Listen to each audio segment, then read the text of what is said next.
Claire Monroe stood frozen in the executive security room at 2:14 a.m., her breath fogging the monitor as she watched the janitor, the same one who'd been cleaning her office for 6 months, swipe his card through the restricted server room for the third time that week. Her hands trembled, not from cold, but from the sick certainty coiling in her gut. She'd found her saboteur, the man who could destroy everything she'd built, the man she was about to follow into the darkest parts of the city to prove it. But what Claire Monroe would discover in that abandoned warehouse by the river would shatter every assumption she'd ever made about power, worth, and what it actually meant to lead. This is that story. If you're watching from anywhere in the world, drop your city in the comments below. I want to see how far this reaches, and if this story moves you, hit that like button. Now, let me tell you what happened when a CEO learned that the most dangerous thing in her building wasn't a criminal. It was her own blindness. The boardroom had the sterile cold of a morgue, and Claire Monroe felt like the body on the table. "Your numbers are slipping." Gerald Hastings didn't look up from his tablet, his voice flat and final as a judge's gavel. At 63, the lead board member had the kind of face that had forgotten how to smile, all sharp angles and permanent disapproval. "Third quarter projections are down 8%. The shareholders are asking questions." Claire's jaw tightened. She was 29 years old, the youngest CEO in TechCore Industries' 40-year history, and she'd clawed her way to this chair through 16-hour days and ruthless competence. She'd sacrificed relationships, sleep, and any semblance of a personal life to prove she belonged here. And now, 6 months into her tenure, they were already circling. "The new security infrastructure required significant upfront investment," Claire said, keeping her voice level. "The ROI will materialize in Q4. I have the projections. We've seen your projections." Linda Chen, the CFO and Gerald's most loyal ally, cut her off with surgical precision. "What we need are results, the kind that justify the board's gamble on such young leadership." The pause before gamble was deliberate, a reminder that Claire's appointment had been controversial, that half this room had voted against her, that they were waiting, almost hoping for her to fail so they could say they'd been right all along.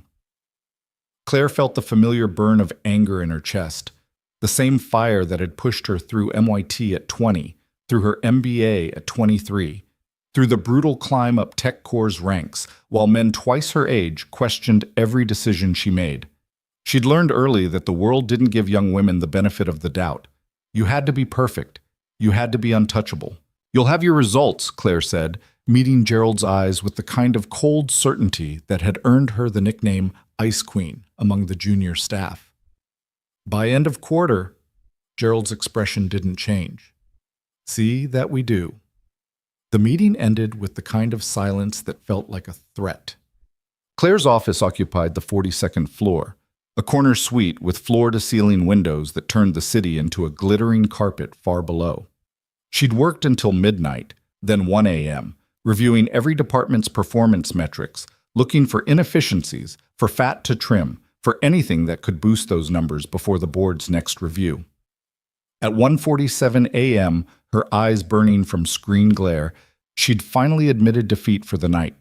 The building was empty at this hour, just security, the overnight IT team, and the cleaning crew. Claire had always liked the silence of the late hours, the way the building felt like hers alone when everyone else had gone home to their normal lives. She was gathering her things when she heard it, the soft mechanical whir of a janitor's cart passing her door.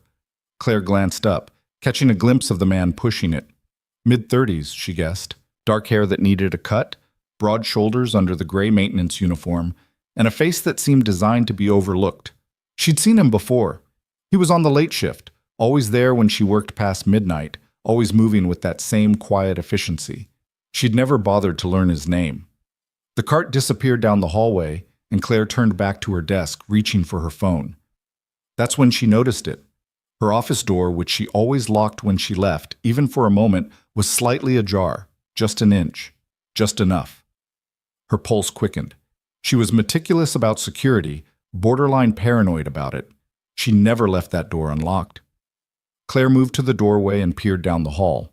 The janitor, she could see his name badge now, Ethan, was working his way toward the executive elevator bank, his cart loaded with trash bags and cleaning supplies. Nothing suspicious, nothing out of place. Except, Claire's eyes narrowed. Ethan's cart had a toolbox strapped to its side. Not a cleaning caddy, a legitimate engineer's toolbox, the expensive kind with the heavy-duty clasps and the manufacturer's logo stamped on the side. Why would a janitor need tools like that? She watched him reach the elevator, watched him swipe his access card. The elevator opened, and he pushed the cart inside. The doors closed. Claire stood in her doorway for a long moment, her instincts humming. Something wasn't right. Something about the way he moved, the tools he carried, the fact that he was here, in the executive wing, at 2 a.m. She walked back to her desk and pulled up the building's security system on her computer. As CEO, she had access to everything: camera feeds, access logs, employee records. She typed in Ethan and waited. The system returned one result: Ethan Cole, age 32, employed by TechCore's Facilities Management Division for the past 6 months. No prior employment history in the system, no performance reviews, no disciplinary actions, just a ghost who cleaned floors and emptied trash cans and apparently had an engineer's toolbox strapped to his cart. Claire pulled up the access logs. Her breath caught. Ethan Cole had swiped into the restricted server room 3 times in the past week. Twice at 2:15 a.m., once at 3 a.m. The server room was supposed to be accessed only by senior IT staff and only with logged authorization. But there it was, plain as day. Cole, E, access S granted. Claire's mind raced. The server room housed TechCore's core infrastructure, financial systems, proprietary code, client data worth hundreds of millions. If someone wanted to sabotage the company, to steal trade secrets or plant malware, that's exactly where they'd start. And it would explain her slipping numbers. It would explain the small, inexplicable inefficiencies that had been plaguing her departments. It would explain everything. She had her saboteur. Claire's hands moved before her conscious mind could catch up. She pulled up the live security feed, scanning through cameras until she found him.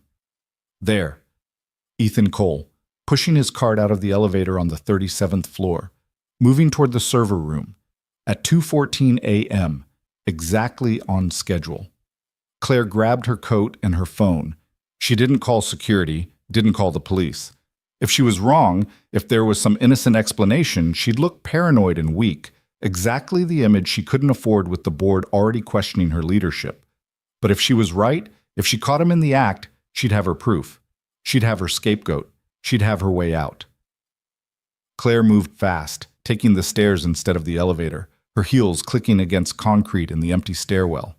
By the time she reached the 37th floor, her heart was pounding, from exertion and from the electric thrill of the hunt. She eased open the stairwell door and peered into the hallway. Empty. The server room was at the end of the corridor, its heavy security door sealed tight.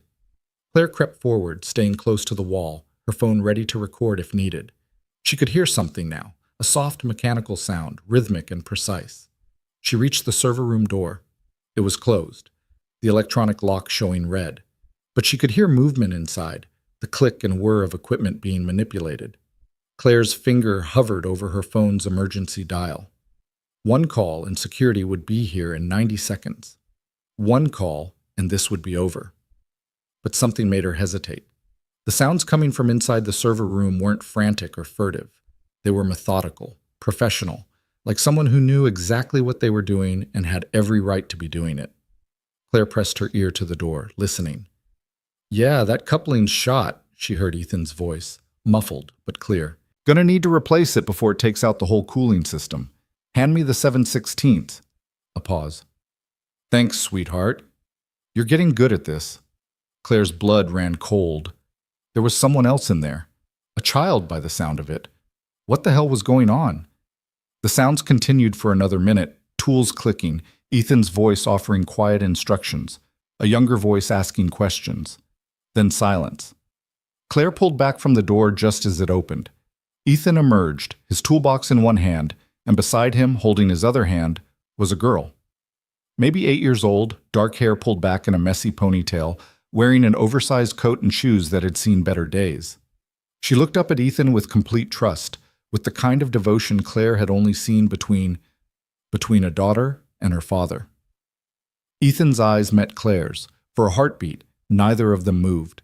Then Ethan's expression shuddered, going carefully blank. "Ms. Monroe," he said, his voice neutral. "Working late?" Claire felt off balance, her carefully constructed narrative collapsing. "I could ask you the same thing." "Maintenance," Ethan said. "Server room cooling system was throwing errors. Figured I'd fix it before it became a problem." He shifted slightly, moving the girl behind him in a gesture that was protective without being obvious. "This is Maya. She's with me." "At 2 in the morning," Claire said, "in a restricted area. I have clearance." Ethan's tone didn't change, but something flickered in his eyes, something that looked like wariness. "And Maya stays where I can see her. That a problem?" It should have been. It violated about a dozen company policies. But Claire was too busy recalibrating, too busy trying to understand what she was seeing. This wasn't a saboteur. This was a janitor who apparently had the skills to repair server room infrastructure and a daughter he brought to work in the middle of the night because he had no other choice. "Does your supervisor know you're doing IT maintenance?" Claire asked. "My supervisor knows the cooling system works," Ethan said. "That's all that matters." The girl, Maya, peered around Ethan's leg, studying Claire with dark, intelligent eyes. "Are you the boss lady?" she asked. "Ethan says you're the one who runs everything." "I'm the CEO," Claire said, not sure why she was answering. "That means you're in charge of Ethan?" "Technically." Maya considered this. "Ethan's really good at fixing things. He's the best." Something in the girl's voice made Claire's chest tighten, a fierce pride, a need to defend, like she was used to people underestimating the man beside her. "I'm sure he is," Claire said. She looked at Ethan. "I'll need to see documentation of your clearance for restricted areas. On my desk by end of business tomorrow." Ethan's jaw tightened almost imperceptibly. "Yes, ma'am." Claire turned and walked away, her heels echoing in the empty corridor. She could feel Ethan's eyes on her back until she rounded the corner. The next morning, Claire's assistant delivered a folder marked Cole E. Maintenance Authorization. Inside were copies of work orders signed by the facility's supervisor, granting Ethan temporary access to various restricted areas for equipment repair. Everything legitimate. Everything above board. Claire should have felt relieved. Instead, she felt unsettled. She pulled up Ethan's employee file again, reading more carefully this time. Age 32, no college degree listed. Emergency contact, none. Previous employer, none. It was like he'd materialized out of thin air 6 months ago and started cleaning floors, and fixing cooling systems, and bringing his daughter to work at 2 in the morning because he apparently had nowhere else to take her.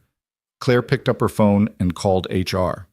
"I need a full background check on Ethan Cole, facilities maintenance," she said when the director answered. "Employment history, education, everything." "Any particular reason?" the director asked carefully. "Just due diligence," Claire said. "I want to know who has access to our restricted areas." The report came back the next afternoon. It was thin, almost suspiciously so. Ethan Cole had no employment history prior to TechCore, no educational credentials, no social media presence, no digital footprint at all, which was nearly impossible in the modern age. The only thing the investigator had found was an address. A warehouse district by the river, an area that had been zoned industrial for decades and was mostly abandoned now. Claire stared at the address. A warehouse. Not an apartment. Not even a cheap motel. A warehouse. She thought about Maya, the oversized coat, the worn shoes, the way she'd looked at Ethan with that fierce protective devotion. She thought about a man who brought his daughter to work at 2 in the morning and fixed server rooms with an engineer's precision despite being employed as a janitor. She thought about the board's pressure, the slipping numbers, the constant need to prove herself. And she made a decision that later she would recognize as the moment everything changed. At 1:30 a.m. on a Friday night, Claire sat in her car outside TechCore's parking garage, watching the employee exit. The temperature had dropped below freezing, and her breath fogged the windshield every time she exhaled. She'd been waiting for 45 minutes. At 2:12 a.m., Ethan emerged. He wasn't wearing the gray maintenance uniform. Instead, he had on a worn jacket and jeans, and he was carrying a backpack that looked heavy. Maya walked beside him, bundled in that same oversized coat, her small hand gripping his. They walked. Claire waited until they'd reached the corner before she put her car in gear and followed, keeping her distance. She told herself this was about security, about protecting the company, about making sure the man with access to her server rooms wasn't hiding something dangerous. But deep down, in a place she didn't want to examine too closely, she knew the truth. She was curious, desperately, burningly curious about the man who fixed server rooms in the middle of the night and lived in a warehouse with his daughter, about the person behind the invisible uniform. Ethan and Maya walked for 20 minutes, moving through streets that grew progressively emptier and darker. Claire followed in her car, staying far enough back to remain unnoticed. They crossed into the warehouse district where streetlights were sparse and buildings sat like dark hulks against the night sky. Finally, Ethan stopped at a massive brick structure near the river. The building looked abandoned, broken windows on the upper floors, graffiti scarring the walls, a rusted chain-link fence surrounding the property. But Ethan produced a key, unlocked a gate, and led Maya inside. Claire parked her car a block away and approached on foot. She could see light now, faint and golden, emanating from the ground floor windows. She moved closer, her heart pounding with a mix of adrenaline and guilt. She reached the window and looked inside, and her entire world tilted. The warehouse interior had been transformed into something Claire's mind struggled to categorize. The space was vast and open, with industrial support beams creating natural divisions. Along one wall, 5 cots were lined up, each with carefully folded blankets and a small crate serving as a nightstand. 5 cots. 5 children. Maya was already climbing into one, pulling off her coat.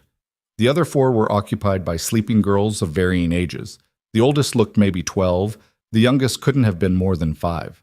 The rest of the space was filled with equipment, dozens of computers in various states of disassembly, circuit boards spread across makeshift workbenches, spools of wire and bins of components organized with meticulous care. Space heaters hummed in the corners, keeping the frigid air at bay. A camping stove sat on a folding table, next to neat stacks of canned goods and boxes of pasta. And in the center of it all, Ethan moved with the exhausted efficiency of someone who'd been doing this for a very long time. He checked on each sleeping child, adjusting blankets and brushing hair from foreheads with gentle hands. He filled a pot with water and set it on the camping stove. He crossed to one of the workbenches and began sorting through circuit boards, his movements precise despite the late hour and obvious fatigue. Claire watched him work, her mind reeling. This wasn't a hideout for corporate espionage. This was a home.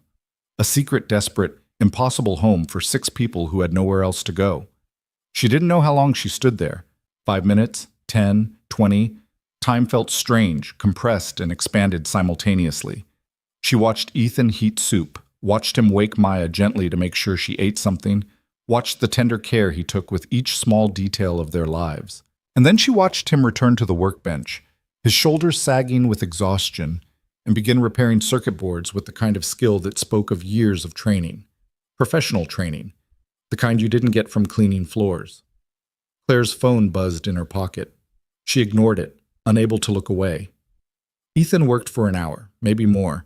Then he carefully packed the repaired components into a box, labeled it with a marker, and set it aside. He checked the children one more time, added another log to a space heater, and finally, allowed himself to sit down on the edge of one of the cots. The oldest girl, the 12-year-old, stirred and rolled over. "Ethan?" Her voice was thick with sleep. "Go back to sleep, Sophie," Ethan said softly. "I'm here." "You're always here," Sophie mumbled, already drifting off again. Ethan's face did something complicated, a mixture of love and grief and bone-deep weariness that made Claire's throat tight. "Always," he whispered to the sleeping girl. "I promised." Claire stepped back from the window, her hands shaking. She felt like she'd witnessed something intensely private, something she had no right to see. But she couldn't unsee it, couldn't unknow it. She turned to leave, to get back to her car and her office and her world where things made sense, and stepped directly into Ethan Cole's chest. She gasped, stumbling backward. Ethan stood in the shadows beside the building, his arms crossed, his face unreadable in the darkness. "You're not as subtle as you think," he said quietly. Saw your headlights 3 blocks back. Claire's mind raced, searching for words, for explanations, for the authority she usually wore like armor. But standing there in the freezing darkness, caught red-handed spying on a man whose life she was only beginning to understand, all her practiced CEO confidence evaporated. She started. You what? Ethan's voice was still quiet, but there was steel underneath now. You followed me home? You've been watching me work? Watching my kids sleep? They're not all yours, Claire said, the words tumbling out before she could stop them. Those children, they can't all be. They're mine in every way that matters. Ethan took a step forward and Claire instinctively retreated. I take care of them. I keep them safe. I make sure they eat and sleep and learn and have a chance at something better than the streets. That makes them mine. How? The question escaped before Claire could think better of it. How did you end up with 5 orphaned girls in an abandoned warehouse? Ethan's laugh was bitter. Is that what you want to know? Or do you want to know how a janitor knows how to repair your server room? How he has tools and skills way above his pay grade? How he's been stealing time and electricity from your company to keep his family alive? Claire's mouth went dry. I didn't. You did. Ethan's voice cut through her protest. You saw something that didn't fit your neat little boxes, and you had to know. Had to investigate. Had to make sure the janitor wasn't a threat to your precious company. He paused, and when he spoke again, his voice was softer but somehow more devastating. Did it ever occur to you that maybe I'm not the problem here? Then what are you? Claire asked, her own anger flaring. Because your file says you don't exist before 6 months ago. You have skills you're not using. You're living in, she gestured at the warehouse, in conditions that can't be legal, with 5 children who aren't yours, doing God knows what with equipment that. She stopped, seeing Ethan's face change. What equipment? He asked carefully. Claire nodded toward the window. The computers, the circuit boards. What are you doing with them? For a long moment, Ethan just looked at her. Then he sighed, the sound heavy with resignation. Come inside, he said. If you're going to judge me, might as well see the whole picture. He walked toward the entrance without waiting to see if she'd follow. After a heartbeat of hesitation, Claire did. The warehouse was warmer than she expected, the space heaters doing their job despite the vast space. Up close, the organized chaos made more sense. The workbenches were labeled, the components sorted by type and function, the tools arranged with precision. Ethan led her to one of the benches and picked up a repaired circuit board. I buy broken electronics from recycling centers, he said. Repair them. Sell them to dealers who refurbish and resell. It's not illegal, it's barely profitable. But it keeps us fed. You're an engineer, Claire said. It wasn't a question. Was. Ethan set the board down. MIT, class of 2015, robotics and AI. Had a good job, a wife, a bright future. His voice went flat. Cancer took her 2 years ago. Medical bills took everything else. The house, the savings, the 401k, all of it. And the children? Sarah's kids, Ethan said simply. Not biologically, she ran a private foster home before she got sick. These 5 were with her, kids with nowhere else to go. When she died, the state was going to split them up, send them back into the system. He looked at the sleeping girls. She made me promise. Made me swear I'd keep them together. Claire felt something crack in her chest. So you gave up your career? No company's going to hire an engineer with 5 dependents and no childcare, Ethan said. Even if they would, the pay wouldn't cover the costs. Not for all of them. So I found a job where I could work nights, where I could keep them with me, where nobody asked too many questions.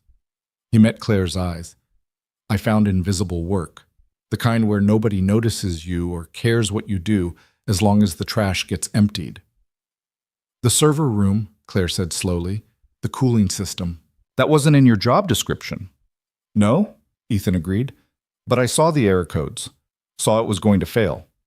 Figured I could fix it in 10 minutes and save the company a weekend call-out that would cost them 10 grand. He smiled without humor.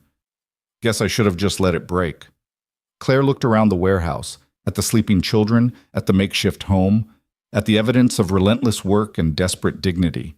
She thought about the board's pressure, about her need for a scapegoat, about the assumptions she'd made about the quiet janitor who fixed things she didn't know were broken. "Why didn't you tell anyone, Sham?" she asked. "About your background, about—" "Would you have hired a homeless man with 5 kids to clean your floors?" Ethan asked. "Would you have trusted me near your servers if you knew I was living in an abandoned building?" He shook his head. "People see what they expect to see, Ms. Monroe. They see the uniform, and that's all they need to know. And sometimes that's safer." Claire wanted to argue, wanted to insist that she wasn't like that she saw people's worth, that she judged on merit and competence.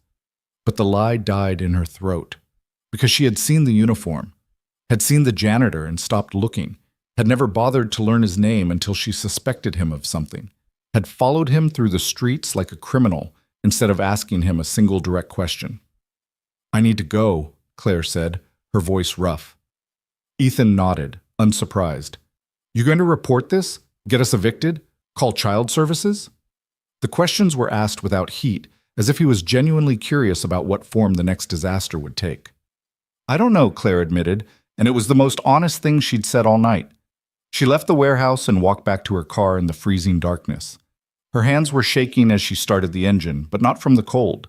Behind her, through the dirty window, she could see Ethan's silhouette as he returned to his workbench. Still working, still fighting, still invisible.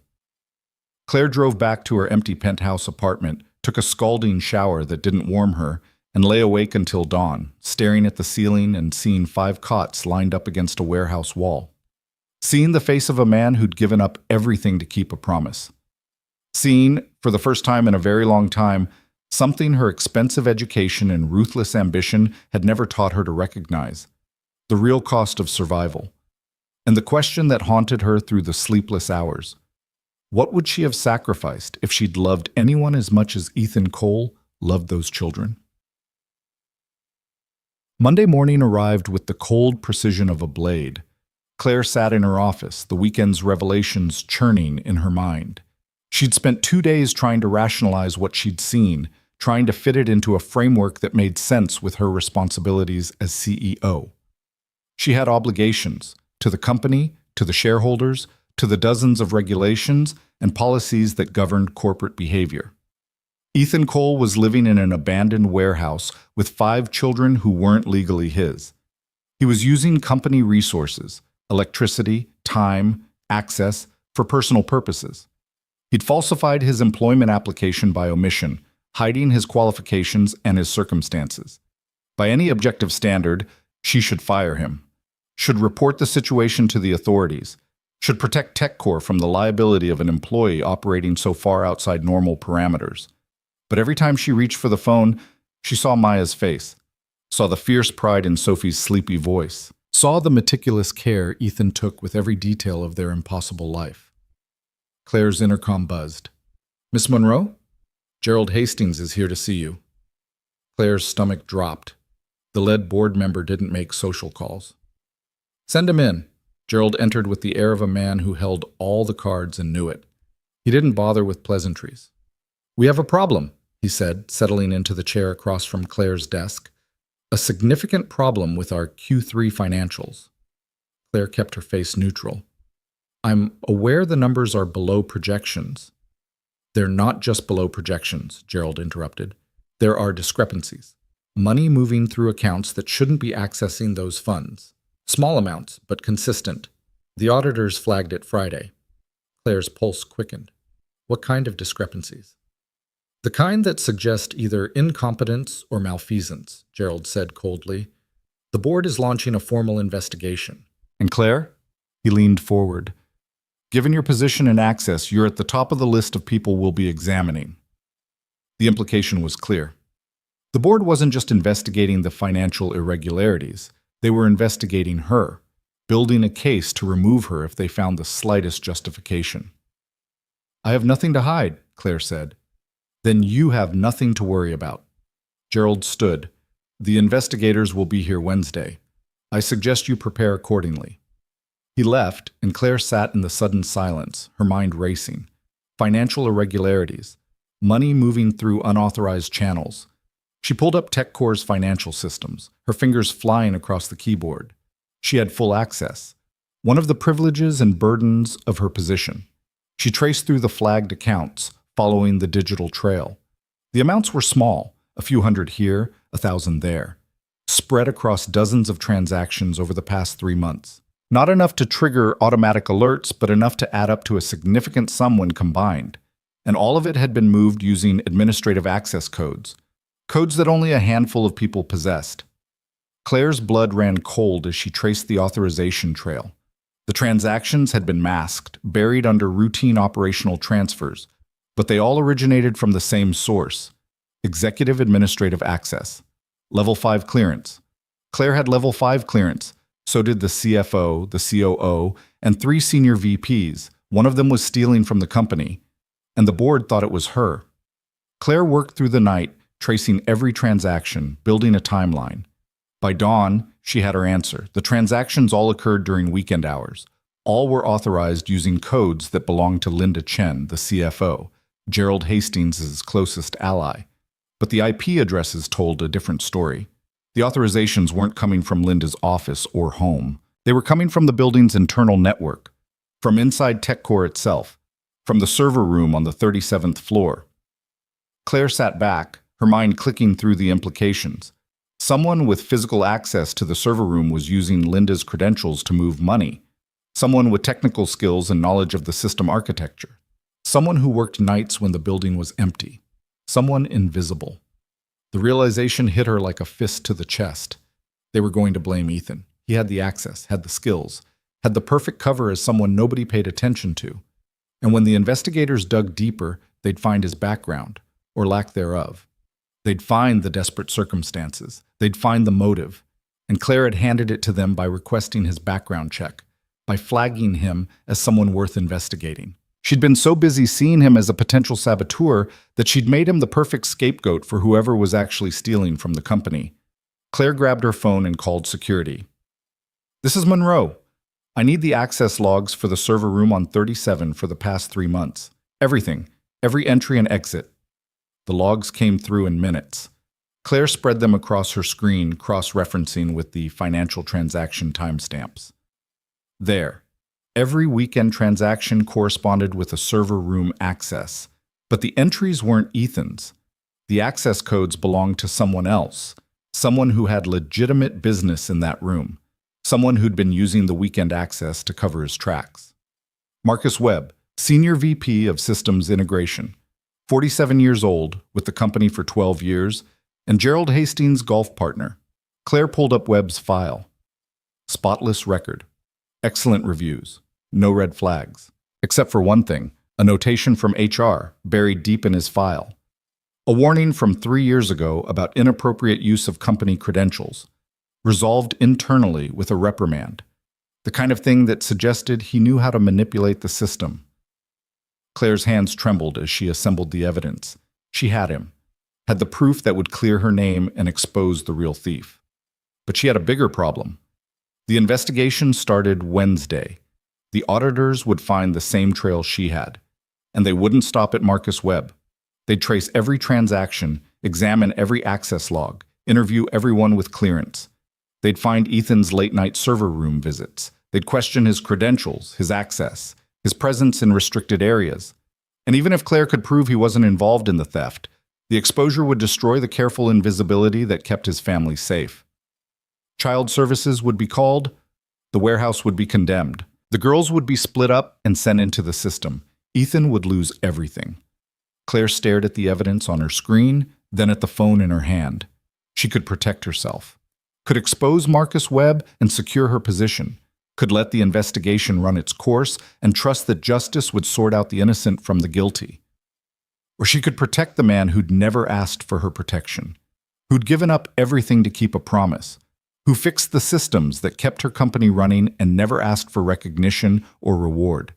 The man she'd followed through the streets like a criminal because she'd needed a scapegoat more than she'd needed to see him as human. Claire looked out her window at the city below, at the glittering towers of commerce and power. She'd spent her entire life climbing toward this view, toward this office, toward the validation of being the youngest CEO in company history. And now, sitting as the pinnacle of everything she'd worked for, she finally understood what Ethan Cole had known all along. Some things were worth more than success. Some promises were worth more than ambition.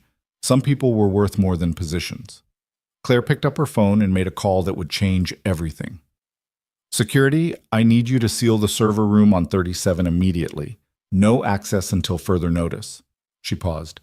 And get me Marcus Webb's current location. I need to speak with him. Now. Marcus Webb arrived at Claire's office within 20 minutes, his expression carefully composed but his eyes sharp with calculation. He was a tall man with silver-threaded hair and the kind of confident posture that came from years of corporate success. Claire had worked with him on 3 major projects since becoming CEO, and he'd always been smoothly professional, always helpful, always ready with solutions that made her look good to the board, always positioning himself as indispensable. "Claire," he said, settling into the chair across from her desk with easy familiarity. "Security said it was urgent. What's going on?" Claire didn't waste time on pleasantries. She turned her monitor toward him, displaying the transaction logs she'd compiled. "I need you to explain these." Marcus leaned forward, his eyes scanning the screen. His face remained neutral, but Claire saw the slight tightening around his mouth, the infinitesimal pause before he responded. "Financial transactions," he said. "I'm not sure why you're showing me." "They're unauthorized transfers using the CFO's credentials," Claire interrupted, "initiated from the server room during weekend hours. Your access codes appear in every single log entry." The silence that followed was absolute. Marcus sat back slowly, his expression shifting through several emotions before settling on carefully measured concern. "Claire, if there's some kind of irregularity, I'm happy to cooperate with any investigation, but I can assure you, the board is launching a formal investigation Wednesday," Claire said. "The auditors will find exactly what I found. The only question is whether you want to get ahead of this or wait for them to tear apart your life looking for answers." Marcus's jaw tightened. "You're accusing me of theft." "I'm showing you evidence of theft," Claire corrected. "What you do with that information is up to you." For a long moment, Marcus simply stared at her. Claire could see him calculating, weighing options, trying to find an angle.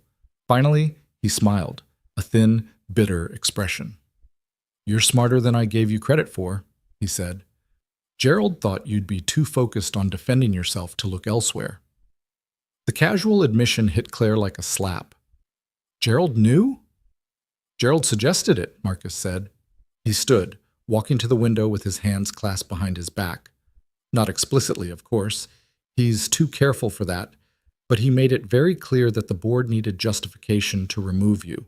That if certain financial irregularities came to light during your tenure, it would make the transition easier.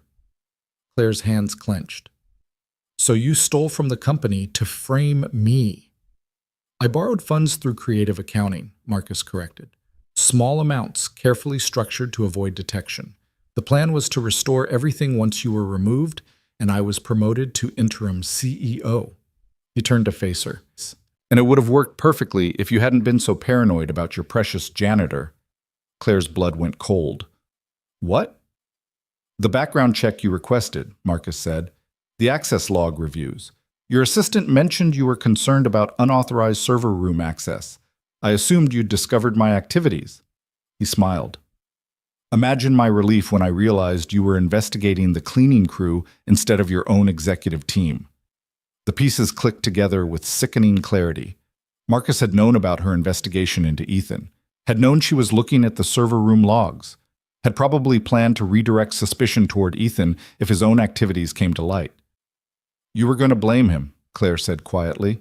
"A janitor with mysterious credentials and after-hours access to sensitive systems?" Marcus shrugged. "He was the perfect patsy. Nobody would question it. Nobody would care.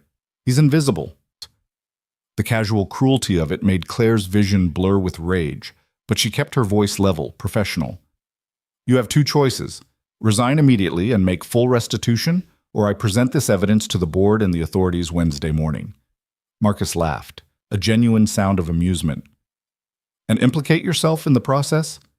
Claire, think this through. If you expose me now, I'll make sure everyone knows about your little pet project, the janitor you've been obsessed with, the man you followed home, The personal investigation you launched without board approval. He leaned against her desk. How do you think that looks? A young CEO, desperate to deflect scrutiny, manufacturing evidence against a senior executive while covering for an employee with fraudulent credentials and questionable access? Claire felt the trap closing around her. He was right. Without context, her investigation into Ethan looked suspicious. Her late-night surveillance looked worse, and Marcus had 12 years of credibility and Gerald Hastings' backing. You'll never prove it was me, Marcus continued. Not definitively. Not without exposing your own questionable judgment. So here's what's going to happen. You're going to delete those logs, we're both going to survive the audit, and we'll forget this conversation ever happened. He straightened his tie. Consider it a professional courtesy between colleagues. Claire looked at him, at the smug confidence, at the certainty that she'd cave because she had too much to lose. She thought about all the times she'd made similar calculations, chosen self-preservation over principle, protected her position rather than doing what was right. She thought about 5 girls sleeping on cots in a warehouse, about a man who'd sacrificed everything rather than break a promise, about the difference between being powerful and being worth something. Get out of my office, Claire said. Marcus's eyebrows rose. Excuse me? Security will be here in 30 seconds to escort you from the building, Claire said, her voice steady. I'm presenting my findings to the board this afternoon. You're done. Claire. Marcus started forward, his composure cracking. The door opened. 2 security guards entered, their expressions professionally neutral. Mr. Webb needs to collect his personal effects and leave the premises, Claire told them. He's no longer employed by TechCore. Marcus stared at her, his face flushing with anger. You're making a mistake. Gerald will never support you over me. The board will eat you alive. Maybe, Claire said, but at least I'll deserve whatever happens. Can you say the same? The security guards moved forward. Marcus opened his mouth to say something else, then closed it. He straightened his shoulders, reclaiming some of his dignity, and walked toward the door. He paused at the threshold. You know what your problem is, Claire? You actually care. In this business, that's a fatal flaw. Then I guess I'll die honest, Claire said. Marcus left, flanked by security. Claire waited until the door closed before allowing herself to slump in her chair, her hands shaking with adrenaline. She'd just declared war on the board's chosen successor. She'd exposed a theft ring that implicated Gerald Hastings' closest ally. She'd put her entire career on the line to protect a man she barely knew, and she had absolutely no idea what came next. Her phone rang. Gerald Hastings' name appeared on the screen. Claire took a breath and answered. Yes? My office, Gerald said. Now. The line went dead. Claire stood, smoothed her suit jacket, and walked toward what she was certain would be the end of her tenure as CEO. But as she moved through the executive corridor, she felt something unexpected. Relief. For the first time in months, maybe years, she'd made a decision based on what was right rather than what was safe. And whatever price she paid for it, at least it would be hers to own. Gerald's office occupied the corner of the 43rd floor, 1 level above Claire's. It was larger, more opulent, decorated with the kind of aggressive masculinity that spoke of power displays rather than personal taste. Gerald sat behind his massive desk, his expression carved from granite. Linda Chen, the CFO, stood by the window. 2 other board members, Robert Morrison and Judith Park, sat in chairs flanking the desk. An emergency board session, Claire realized. They'd assembled the core voting block. Sit, Gerald said. Claire remained standing. I prefer not to. Gerald's eyes narrowed, but he continued. Marcus Webb just accused you of manufacturing evidence to deflect from your own financial mismanagement. He claims you've been conducting unauthorized investigations into staff, abusing your access privileges, and creating liability for the company through inappropriate personal involvement with employees. Marcus Webb is a liar and a thief, Claire said calmly. And I have documentation to prove it. She opened her tablet and projected the transaction logs onto the conference screen. For the next 10 minutes, she walked through every piece of evidence methodically. The unauthorized transfers, the access logs, the IP addresses, the pattern of weekend activities designed to avoid detection. When she finished, silence filled the room. Linda Chen spoke first. These transactions used my credentials. Are you suggesting I'm involved? I'm suggesting your credentials were compromised, Claire said, probably through a keylogger installed during one of Marcus's legitimate system maintenance sessions. He had the access and the expertise. This is circumstantial, Gerald said. His voice was controlled, but Claire could hear the anger underneath. Marcus has been with this company for 12 years. You've been CEO for 6 months. Why should we believe your interpretation over his? Claire met his eyes. Because I'm not asking you to take my word for it. I'm asking you to look at the evidence objectively and tell me what it shows. It shows that one of our VPs is accused of theft by a CEO who's been under pressure since day one, Gerald said. It shows that you've been conducting investigations without board knowledge. It shows questionable judgment. It shows I did my job, Claire countered. I identified a threat to the company and addressed it. That's exactly what you hired me to do. You also endangered the company by exposing us to potential litigation, Judith Park interjected. She was the only board member who'd consistently supported Claire's appointment. If Marcus fights this, claims wrongful termination, the publicity alone could— He won't fight it, Claire interrupted, because he knows I'm right, and because when the forensic auditors dig deeper, they'll find evidence he's been doing this for years, not just the past 3 months. Robert Morrison leaned forward. You have proof of that? I have a pattern of behavior going back to an HR warning 3 years ago about credential misuse, Claire said. And I'm willing to bet that if we examine the financial records more carefully, we'll find similar irregularities during periods when Marcus had access and motivation. Gerald stood abruptly. This board meeting is adjourned. We'll reconvene Wednesday to review the auditor's findings. He looked at Claire. Until then, you're to have no contact with Marcus Webb and no involvement in the investigation. Are we clear? Perfectly, Claire said. She left the office feeling the weight of 4 sets of eyes on her back. They hadn't fired her, yet, but they hadn't supported her either. She was in limbo, waiting for Wednesday's audit to either vindicate or destroy her. Claire returned to her office and collapsed into her chair. Her phone showed 17 missed calls and 32 emails, all requiring immediate attention. She ignored them all and stared at her computer screen, at the evidence she'd compiled, at the choice she'd made. A choice that protected Ethan Cole from being used as a scapegoat, but left her own position dangerously exposed. She thought about what Marcus had said. You actually care. In this business, that's a fatal flaw. Maybe it was. Maybe caring about the right thing more than the safe thing would cost her everything she'd worked for. Maybe she'd end up just as invisible as Ethan, just as disposable. But at least she'd be able to look at herself in the mirror. Claire's intercom buzzed. Miss Monroe, there's a situation in the lobby. Security is requesting your presence. Claire's stomach dropped. What kind of situation? It's the maintenance worker, Ethan Cole. He's asking to speak with you. Claire's pulse spiked. Ethan was here, during business hours, in the building's main lobby, breaking the invisibility that had kept him safe. I'll be right down, she said. She took the elevator to the ground floor, her mind racing. The lobby was TechCore's public face, marble floors, soaring ceilings, glass walls showcasing the city beyond. During business hours, it was crowded with employees, visitors, delivery personnel, all moving through the space with purpose. Ethan stood near the security desk, still wearing his gray maintenance uniform. He looked exhausted, like he hadn't slept since she'd seen him at the warehouse. 2 security guards flanked him, not touching him but clearly preventing him from going further into the building. Claire approached quickly. It's fine, she told the guards. I'll handle this. The guards exchanged glances but stepped back. Claire gestured Ethan toward a quiet alcove near the entrance, away from curious eyes. What are you doing here? She asked quietly. Ethan's jaw was tight, his hands clenched at his sides. I need to know if I still have a job.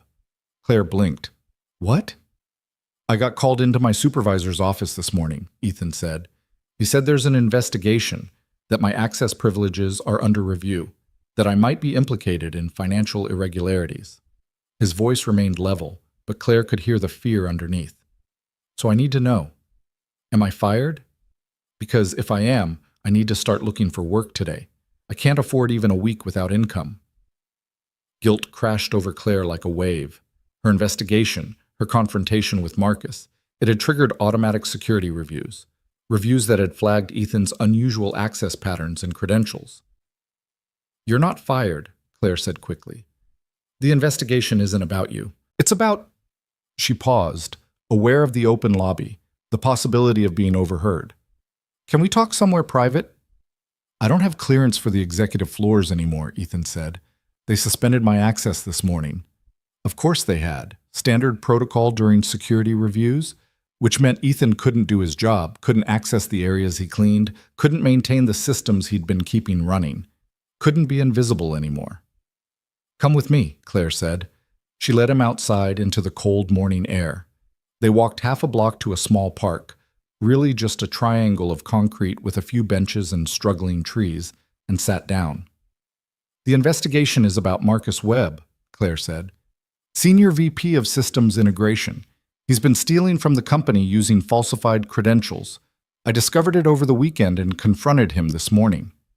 Ethan absorbed this information silently. Then, "And I'm involved because—" "You're not involved," Claire said, "but your server room access got flagged during the initial security review. They're examining everyone who had access to the systems Marcus used. So I'm collateral damage." The flatness in his voice made Claire flinch. "I'm working to clear you. Once the audit confirms Marcus's activities, your access will be restored." "When?" Ethan asked. "Because I have 5 mouths to feed and rent I can barely afford as it is." "How long before I'm cleared?" Claire opened her mouth, then closed it. She didn't know. The audit was Wednesday, 2 days away. But the security review could take weeks, especially if they questioned Ethan's credentials and background. Weeks he couldn't afford. "I'll expedite it," she said. "I'll personally vouch for—" "Your vouching won't mean much if you're not CEO anymore," Ethan interrupted. "Which, from what I'm hearing around the building, is a real possibility after you went after a board favorite." Claire stared at him. "How do you know that?" "I cleaned the executive floor at 2 a.m., Ethan said. "I empty the trash cans. You'd be amazed what people throw away. Memos, emails, notes from meetings they think are private." He met her eyes. "I know Gerald Hastings wanted you gone. I know Marcus Webb was his ally. I know you just painted a target on your own back." The realization of what he was saying sank in slowly. Ethan had been watching, listening, understanding the corporate politics playing out around him even as everyone else treated him as part of the furniture. "Why didn't you say anything?" Claire asked. "What was I going to say?" Ethan's laugh was bitter. "Excuse me, Ms. CEO, but I've been reading your trash and I think you should know the board is plotting against you. That would have gone over well." "You could have warned me." "I did warn you," Ethan said quietly. "When you followed me to the warehouse, when I told you people see what they expect to see. I was trying to tell you that the real threats in your building aren't the janitors. They're the people in the nice suits who smile to your face." Claire felt the truth of it settle into her bones. She'd been so focused on external threats, on protecting her position from imagined saboteurs, that she'd missed the actual knives being sharpened behind her back. "I'm sorry," she said, "for the investigation, for following you, for putting your job at risk." Ethan was quiet for a moment. Then, "Are you sorry you found out? About me and the girls?" Claire thought about the question carefully. "No," she said finally. "I'm not sorry, I know, but I am sorry for how I learned it, for treating you like a threat instead of a person." "Most people treat me like furniture," Ethan said. "Being treated like a threat is almost a promotion." Despite everything, Claire felt a small smile tug at her lips. Then reality reasserted itself. "I can't guarantee your job security right now," she admitted. "Not until the audit clears both of us. But I can make sure you have income while the investigation runs. I'll authorize continued pay regardless of access status." "Charity?" Ethan said flatly. "No, compensation for work you've been doing that's above your job description." Claire pulled out her phone. "The server room repairs, the system maintenance, the problem solving that saved the company thousands. I'm documenting it and submitting it for retroactive compensation." Ethan stared at her. "Why?" "Because it's right," Claire said simply. "And because I'm tired of doing what's safe instead of what's right." For a long moment, Ethan just looked at her. Then he nodded slowly. Okay. Okay. I'll trust you, Ethan said. For now. But if this goes sideways, if my girls end up hurt because of your corporate politics, it won't, Claire interrupted. I won't let it. You can't promise that, Ethan said. You're not in control of this any more than I am. He was right, and they both knew it. But Claire met his eyes anyway and said, Then we'll figure it out together. Ethan stood. I need to get back. The girls will be waking up soon. In the middle of the day? Claire asked, confused. We sleep during the day, Ethan explained. I work nights, remember? The girls homeschool on a reverse schedule. Keeps us together. Another detail of their impossible life that Claire hadn't considered. Another sacrifice Ethan made without complaint, without recognition. Take tomorrow off, she said impulsively. Paid. Get some sleep that's actually restful. Ethan's expression was unreadable. We'll see, he said, which they both knew meant no. He walked away, back toward the subway station, his hands in his pockets against the cold. Claire watched him go, feeling the weight of responsibility settle on her shoulders. She'd promised to protect him, to keep his family safe, to make sure the investigation didn't destroy the fragile stability he'd built, and she had absolutely no idea if she could keep that promise. But she was going to try. Claire returned to her office and spent the rest of the day documenting Ethan's contributions to TechCore. She pulled server logs showing system failures he'd prevented, maintenance records of equipment he'd repaired, cost analyses of external service calls he'd made unnecessary. By the time she finished, she had a comprehensive record of work that had saved the company over $40,000 in the past 6 months alone. Work that Ethan had done for free, invisible, and uncredited, simply because he saw problems and fixed them. She submitted the documentation to HR with a formal request for retroactive compensation and a recommendation for reclassification. It would take time to process, but at least it was in the system now. Official recognition of what Ethan had been doing all along. Her phone rang. Judith Park's name appeared on the screen. I read your evidence package, Judith said without preamble. It's compelling, but Claire, you need to understand what you're up against. Gerald isn't just protecting Marcus. He's protecting his own reputation. If it comes out that his closest ally was stealing from the company, it reflects on his judgment. So he'll try to bury it, Claire said. He'll try to bury you, Judith corrected. The narrative will be that you're paranoid, that you're manufacturing accusations to deflect from your own performance issues. Marcus has already started spreading that version. Claire's grip on the phone tightened. What do you suggest? I suggest you have irrefutable proof by Wednesday, Judith said. Not just logs and circumstantial evidence. Hard proof that a jury would convict on, because that's the standard you're going to be held to. And if I can't get it? Judith was silent for a moment, then you should update your resume. The call ended. Claire sat in the growing darkness of her office, watching the city lights begin to glow against the twilight sky. She'd been so certain that exposing Marcus was the right thing to do, but certainty didn't translate to security. Doing the right thing didn't guarantee survival. She thought about Ethan, returning to his warehouse to wake his daughters, and start another day of homeschooling and equipment repair and making the impossible work. He'd been surviving on the margins for 2 years, fighting every day to keep his promise. If he could do that, she could fight for 2 more days. Claire pulled up the financial system again and started digging deeper, looking for the irrefutable proof Judith demanded. She worked through the night, following threads, cross-referencing records, building her case brick by brick. At some point, exhaustion won. She fell asleep at her desk, her computer still glowing with spreadsheets and transaction logs. She woke to her phone ringing. Early morning light streamed through the windows. Claire Monroe, she answered groggily. Ms. Monroe. This is building security. We have a situation that requires your immediate attention. Claire's heart sank. Not again. What kind of situation? There's been a catastrophic failure in the main server infrastructure. Multiple systems are down. The overnight IT team can't isolate the problem. The guard paused. And given the ongoing investigation, they're requesting authorization before accessing the affected servers. Claire was already moving, grabbing her jacket. I'll be right there. She ran for the elevator, her mind racing. A catastrophic failure, right before the audit. It could be coincidence, or it could be sabotage. Marcus's final move to create chaos and deflect blame. Either way, it was a disaster. The server room on 37 was controlled chaos when Claire arrived. 5 IT technicians clustered around monitoring stations, their faces illuminated by error messages scrolling across multiple screens. The overnight supervisor, a woman named Patricia Chen, looked up as Claire entered. "We've lost the entire financial database," Patricia said without preamble, "and the backup systems aren't responding. If we can't restore access by market open, we're looking at millions in trading losses." Market open was in 90 minutes. "What caused the failure?" Claire asked. "Unknown. The logs show a cascading error starting in the cooling system around 4 a.m. By the time we caught it, half the servers had overheated and shut down for protection." The cooling system. The same system Ethan had repaired weeks ago. "Have you checked the physical infrastructure?" Claire asked. Patricia shook her head. "We're software specialists.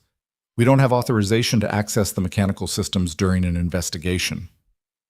Claire made a decision. She pulled out her phone and dialed Ethan's number, the one from his employee file that she'd memorized without quite realizing it. He answered on the second ring. "Monroe? I need you at TechCore. Now. The cooling system failed and we're facing a complete shutdown." Silence. Then, "I don't have access clearance anymore." "I'm authorizing it," Claire said. "Emergency override. How fast can you get here?" 30 minutes if I run." "Run," Claire said, and ended the call. She turned to Patricia. "I have someone coming who can fix the mechanical failure. Your team focuses on isolating the software damage and preparing for restoration once the hardware is stable." Patricia looked doubtful. "Who did you call?" "Our service contract is too slow," Claire interrupted. "Trust me." 28 minutes later, Ethan burst through the server room door, his toolbox in hand and his breath coming in gasps. He'd clearly sprinted the entire way. "Show me," he said. Claire led him to the cooling system access panel. Ethan opened it and immediately swore under his breath. "Someone sabotaged this," he said, pointing to a severed coupling. "This didn't fail, it was cut. Recently." Claire's blood ran cold. "Are you certain?" "Look at the edge," Ethan said, angling the component so she could see. "Clean cut, metal shaving still present. This was done in the past few hours." Marcus, or someone working for him. A final act of sabotage to create maximum chaos before the audit. "Can you fix it?" Claire asked. "Yes, but it'll take time." Ethan was already pulling tools from his kit. 45 minutes, maybe an hour. "We have less than 60 minutes before market open," Claire said. Ethan's hands never stopped moving. "Then I better work fast." Claire left him to it and returned to the monitoring station. Patricia was coordinating her team, trying to minimize the damage, but the tension in the room was palpable. Every minute of downtime cost money. Every minute closer to market open increased the pressure. Claire's phone rang. Gerald Hastings. "We have reports of a system failure," he said, his voice dangerous. "Care to explain?" "We're handling it," Claire said. "You better be. Because if this company loses money because you fired our systems expert in the middle of a crisis—" "Marcus Webb sabotaged the cooling system," Claire interrupted. "We have physical evidence, and we have someone repairing it now." "Who?" "Ethan Cole, facilities maintenance." The silence on the other end was absolute. Then, "You brought a janitor into our server room during a critical failure?" "I brought an engineer who knows the systems better than anyone else in this building," Claire corrected, "and who saved this company $40,000 in the past 6 months doing exactly this kind of work. If this goes wrong, then I take full responsibility," Claire said. "But it won't go wrong." She ended the call before Gerald could respond, her hands shaking with adrenaline. 30 minutes later, Ethan emerged from the cooling system access, his uniform soaked with sweat. "It's fixed," he said. "You can start bringing systems back online." Patricia didn't waste time questioning it. She gave the order, and her team began the careful process of restoration. Slowly, server by server, the systems came back. Error messages cleared. Database access returned. At 9:28 a.m., 2 minutes before market open, the financial system stabilized. The room erupted in relieved chatter. Patricia turned to Ethan, her expression stunned. "How did you—" she started. Long story, Ethan said. He looked at Claire. We need to talk. Privately. They moved to an empty office down the hall. Ethan closed the door and turned to face her. That wasn't an accident, he said. And it wasn't random. Whoever cut that coupling knew exactly what they were doing. They wanted maximum damage with minimum visibility. Marcus? Claire said. Maybe, Ethan agreed. But he'd need access to do it, physical access in the middle of the night. The implication hung between them. Marcus's access had been revoked when he was escorted out, which meant either he'd had help or someone else was involved. The audit is tomorrow, Claire said. If they find evidence of sabotage, they'll blame the person with the most access and the least credibility, Ethan finished. Me. He was right. The cut coupling, the overnight timing, the fact that Ethan was the one who'd fixed it, it all pointed toward him if someone wanted to spin the narrative that way. We need proof, Claire said. Security footage, access logs, something that shows who was actually in that room. They spent the next hour pulling records, and what they found made everything worse. The security cameras for the 37th floor had mysteriously malfunctioned between 3 a.m. and 5 a.m. The access logs showed no entries during that period, as if the saboteur had simply materialized inside the server room. Someone with administrative access had deleted the evidence. Claire and Ethan sat in the empty office, staring at the gaps in the data, and the terrible truth settled over them both. This wasn't just about Marcus Webb anymore. This was bigger. Claire stared at the screen showing the deleted security footage, her mind working through the implications. Administrative access, she said slowly. That's board level. CFO, COO, or CEO, Ethan finished quietly, which means you or someone who can convincingly impersonate your credentials. The weight of it settled on Claire's shoulders like ice. Someone with her level of access had covered the saboteur's tracks, which meant either she was being framed for sabotage on top of everything else, or someone on the board was directly involved in protecting Marcus. Gerald, Claire breathed. He has emergency override capabilities. He could delete footage and access logs if he claimed security concerns. Ethan leaned back in his chair, exhaustion evident in every line of his body. So the lead board member is covering for the VP who's been stealing from the company. That's what we're saying? I don't know what we're saying, Claire admitted, but I know what it looks like. And tomorrow, when the auditors arrive, it's going to look like either I sabotaged my own company or you did. Why would I sabotage the servers I just fixed? Ethan asked. To cover your tracks, to seem like the hero, to deflect suspicion. Claire rubbed her temples. That's what they'll say. That's what Marcus is probably already telling Gerald to say. Ethan stood and walked to the window, looking out over the city below. You should fire me, he said. Right now, create distance between us before the audit. Say I was the one with access, that I had the skills, that you discovered the sabotage and took action. No. Claire, no, she repeated, her voice firm. I'm not sacrificing you to save myself. That's exactly what Marcus wanted, what Gerald wants, what they've been planning all along. Ethan turned to face her, and for the first time since she'd known him, she saw something like anger in his expression. Then what's your plan? Because from where I'm standing, we're both going down tomorrow unless you have something that proves who actually cut that coupling. Claire's phone buzzed, a text from Judith Park. Emergency board meeting tonight, 7 p.m. Be prepared. 7 hours. She had 7 hours to find proof or face a board that was already looking for reasons to remove her. I need to find the tool, Claire said suddenly. What tool? Whatever was used to cut the coupling. It wasn't standard equipment. You said it was a clean cut, professional. That requires specific tools. Claire was already moving toward the door. If we can find the tool, we can trace who had access to it. That's a long shot, Ethan said. It's the only shot we have. They returned to the server room. The IT team had mostly dispersed now that the crisis was resolved, leaving only a skeleton crew monitoring the restored systems. Claire and Ethan approached the cooling system access panel. Show me exactly where the cut was, Claire said. Ethan pointed to the severed coupling. Here, clean cut through reinforced steel. You'd need a precision cutting tool, something with a diamond or carbide blade. We have tools like that in the building? Maintenance has them. So does facilities engineering.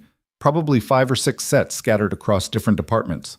Claire pulled out her phone and called security.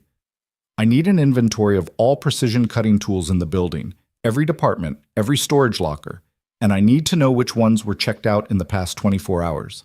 The security supervisor sounded confused. That's going to take some time, Ms. Monroe. We don't normally track individual tools.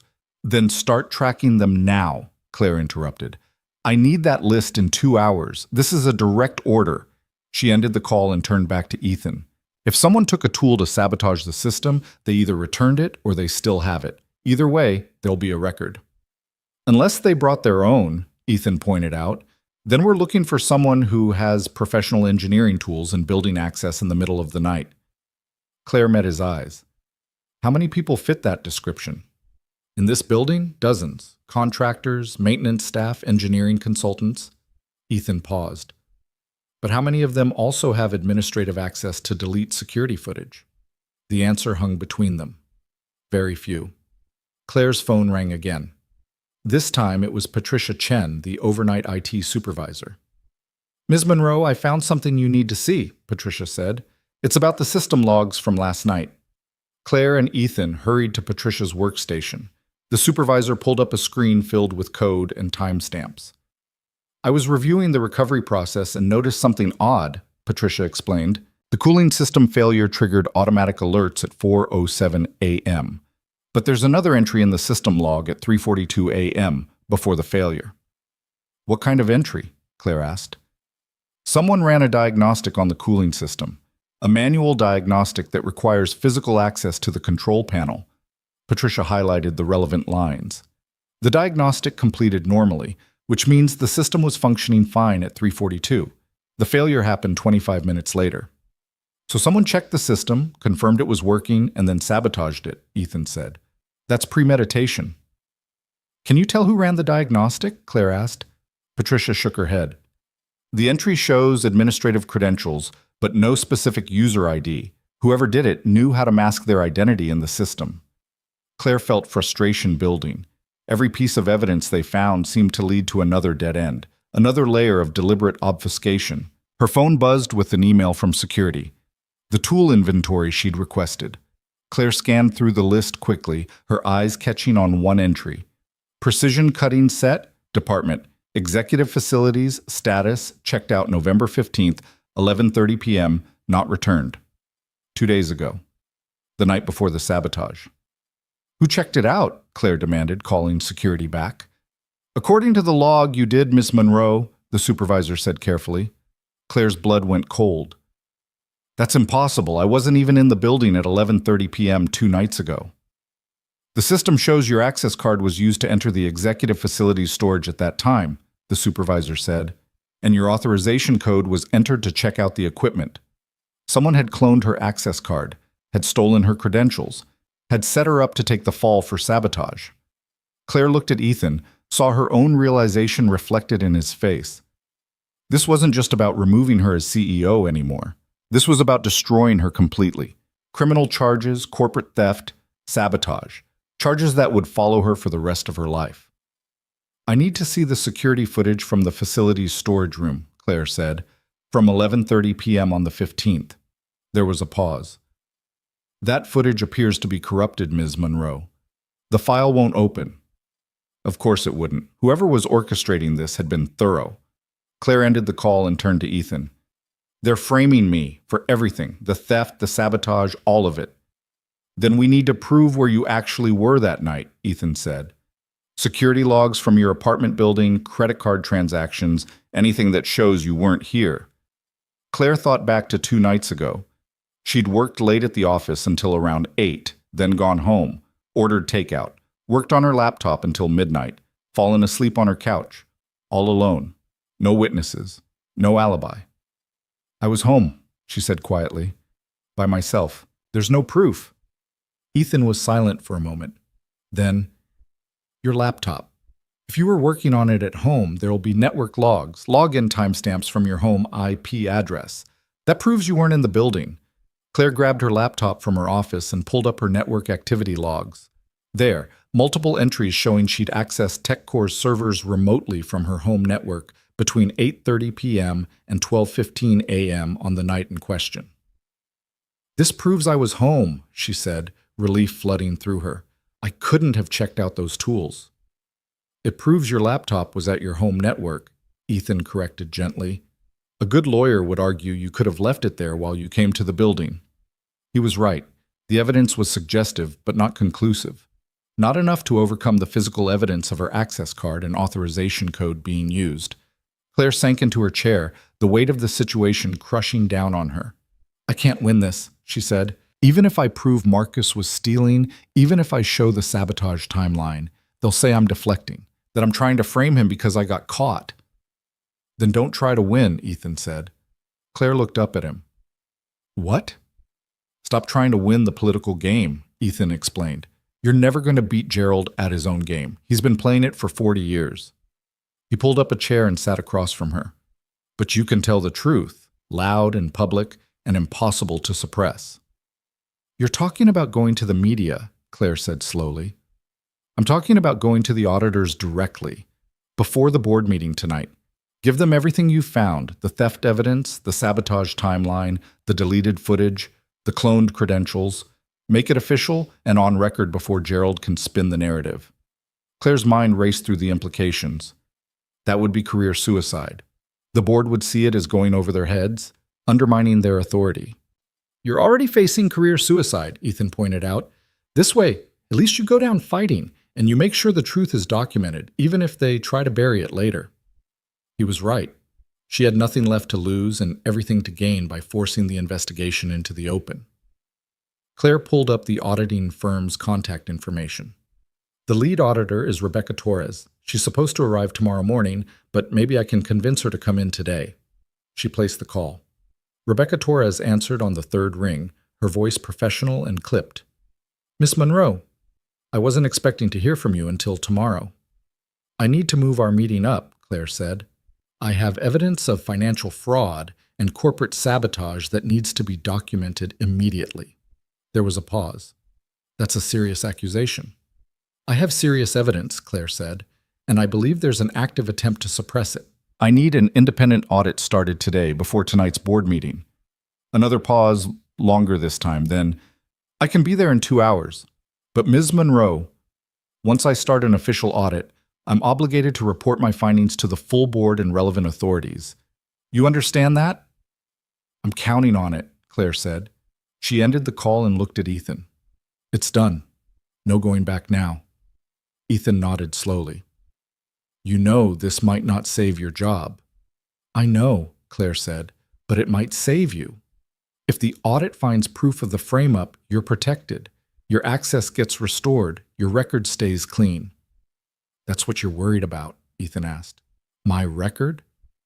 "Someone needs to take care of those girls," Claire said simply, "and you're the only one who can do that." Something shifted in Ethan's expression. A softening. A recognition. "You really mean that?" "Every word." Ethan stood and extended his hand.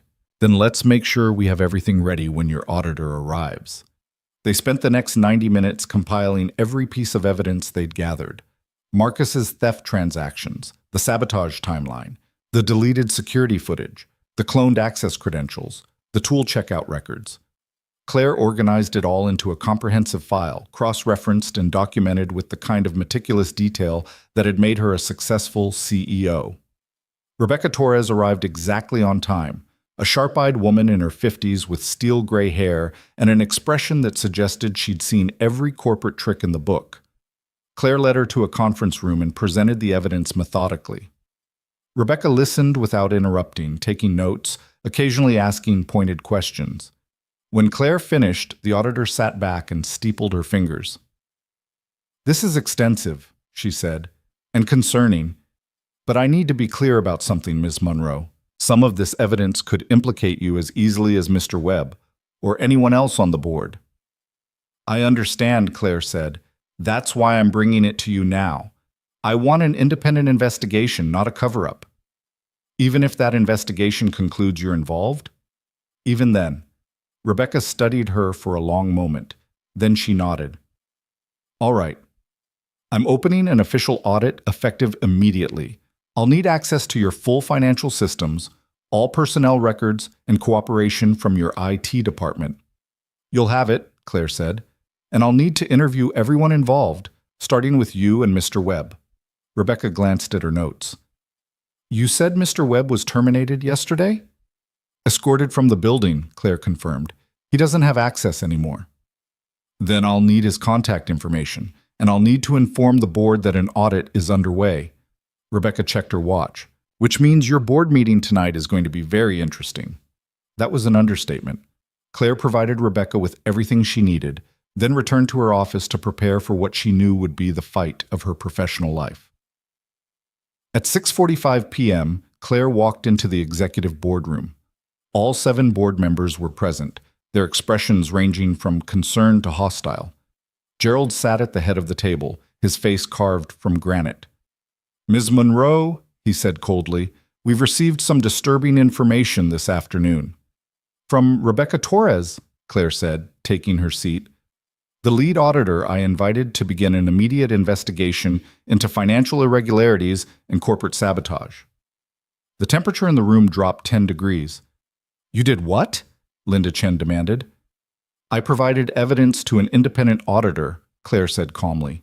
Evidence of systematic theft by Marcus Webb, evidence of sabotage designed to frame both myself and one of our maintenance employees, and evidence that administrative credentials have been compromised and used to delete security records. Gerald's hands flattened on the table. You went over this board's head. You initiated an audit without authorization. That alone is grounds for immediate termination. Then terminate me, Claire said, but the audit is happening regardless, and Ms. Torres is legally obligated to report her findings to the SEC and relevant law enforcement if she discovers evidence of criminal activity. You've jeopardized this entire company, Gerald said, his voice rising. The publicity of addressing fraud is better than the publicity of covering it up, Claire interrupted. And if you fire me now, it'll look exactly like what it is, retaliation against a whistleblower. Judith Park spoke up from the far end of the table. Claire, we understand your concerns, but this should have been handled internally first. The board should have been consulted. The board was going to bury it, Claire said flatly. Gerald was protecting Marcus because they're friends. Because Marcus's crimes reflect poorly on Gerald's judgment, and someone on this board, someone with administrative access, helped cover up last night's sabotage by deleting security footage. The room erupted. 3 board members started talking at once, their voices overlapping in anger and denial. Gerald's voice cut through the chaos like a knife. That is a serious accusation, Ms. Monroe, one you'd better be prepared to back up with proof. Rebecca Torres has the proof, Claire said, all of it, and she'll present her findings to you once her investigation is complete. When? Robert Morrison asked. She said preliminary findings would be ready within 48 hours. Gerald stood abruptly. This board meeting is adjourned. We'll reconvene when we have actual facts instead of accusations. He fixed Claire with a hard stare. Until then, Ms. Monroe, you're on administrative leave. You'll surrender your access credentials and remove yourself from the premises immediately. Claire had expected this. She pulled her access card from her wallet and placed it on the table. I'll need that in writing, and I'll need confirmation that my administrative leave is with full pay and benefits, pending the audit results. You'll get your paperwork, Gerald said dismissively. Now leave. Claire stood, gathered her things, and walked toward the door. She paused at the threshold and turned back. One more thing, she said. Ethan Cole, the facilities maintenance employee who was suspended during the security review. I'm officially recommending his access be restored immediately. He saved this company from a catastrophic loss this morning, and he deserves recognition, not suspicion. Your recommendations carry very little weight right now, Gerald said. Then let the audit findings speak for themselves, Claire replied. Because I guarantee Ms. Torres is going to ask why an employee with Ethan's skills and contributions was being scapegoated while the real criminals operated freely. She left before Gerald could respond, her heart pounding but her head high. Claire returned to her apartment and collapsed on her couch, the adrenaline finally draining away. She'd done it. She'd blown up her career, her reputation, her carefully constructed future, and she had no idea if it would make any difference. Her phone rang. Ethan. I heard, he said. Building security called. Said my access is being restored pending the audit. Good, Claire said. You can go back to work. Claire, Ethan paused. Thank you for fighting for me. You didn't have to do that.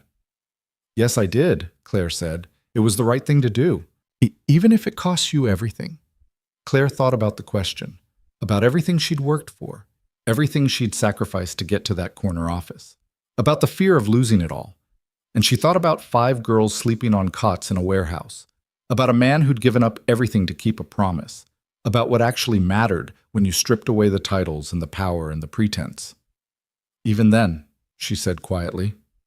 They talked for a few more minutes, Ethan updating her on the girls, on the warehouse, on the small details of their life that continued regardless of corporate drama.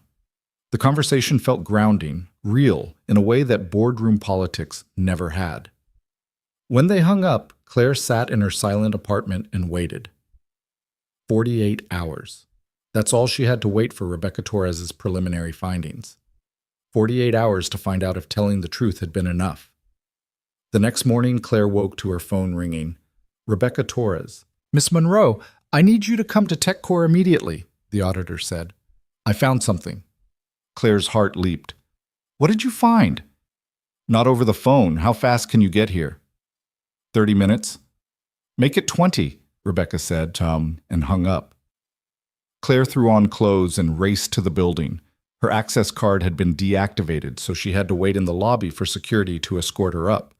Rebecca met her in the same conference room they'd used yesterday. I've traced the financial theft, Rebecca said without preamble. Marcus Webb was definitely involved, but he wasn't working alone. The authorization codes used for the transfers were his, but the money didn't go to accounts he controlled. Where did it go? Claire asked. Rebecca pulled up a diagram on her laptop. Through a series of shell companies designed to obscure ownership, but I was able to trace them backward. The ultimate beneficiary is a private investment firm called Hastings Capital Management. Claire's breath caught. Hastings? As in Gerald Hastings? His son's firm, Rebecca confirmed. Gerald's not directly involved in day-to-day operations, but he's the primary investor, and Marcus Webb sits on their advisory board. The pieces clicked together with sickening clarity. Marcus had been funneling money from TechCore to Gerald's son's investment firm. Gerald had known, had probably orchestrated it, and had protected Marcus to protect his own family's interests. That's why he wanted me gone, Claire said. I was getting too close. If I'd lasted another quarter, another audit cycle, I might have found it. You did find it, Rebecca said. And you had the integrity to report it even when it threatened your position. She closed her laptop.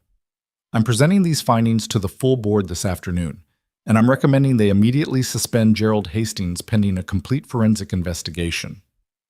He'll fight it, Claire warned. Let him, Rebecca said. I have documentation that'll stand up in court, and once this becomes public, the SEEC will launch their own investigation. Gerald's done. Claire should have felt triumphant, vindicated, but mostly she just felt tired. What about the sabotage, she asked, the deleted security footage, the cloned credentials? I'm still working on that, Rebecca admitted. But I found something interesting in the tool checkout logs. The precision cutting set that was allegedly checked out using your credentials? It was returned yesterday morning, anonymously, left in the facility's storage room. Can you trace it? Fingerprints, DNA, anything? I've sent it to a forensic lab, Rebecca said. But there's something else. The tool set itself. It's from a specific manufacturer.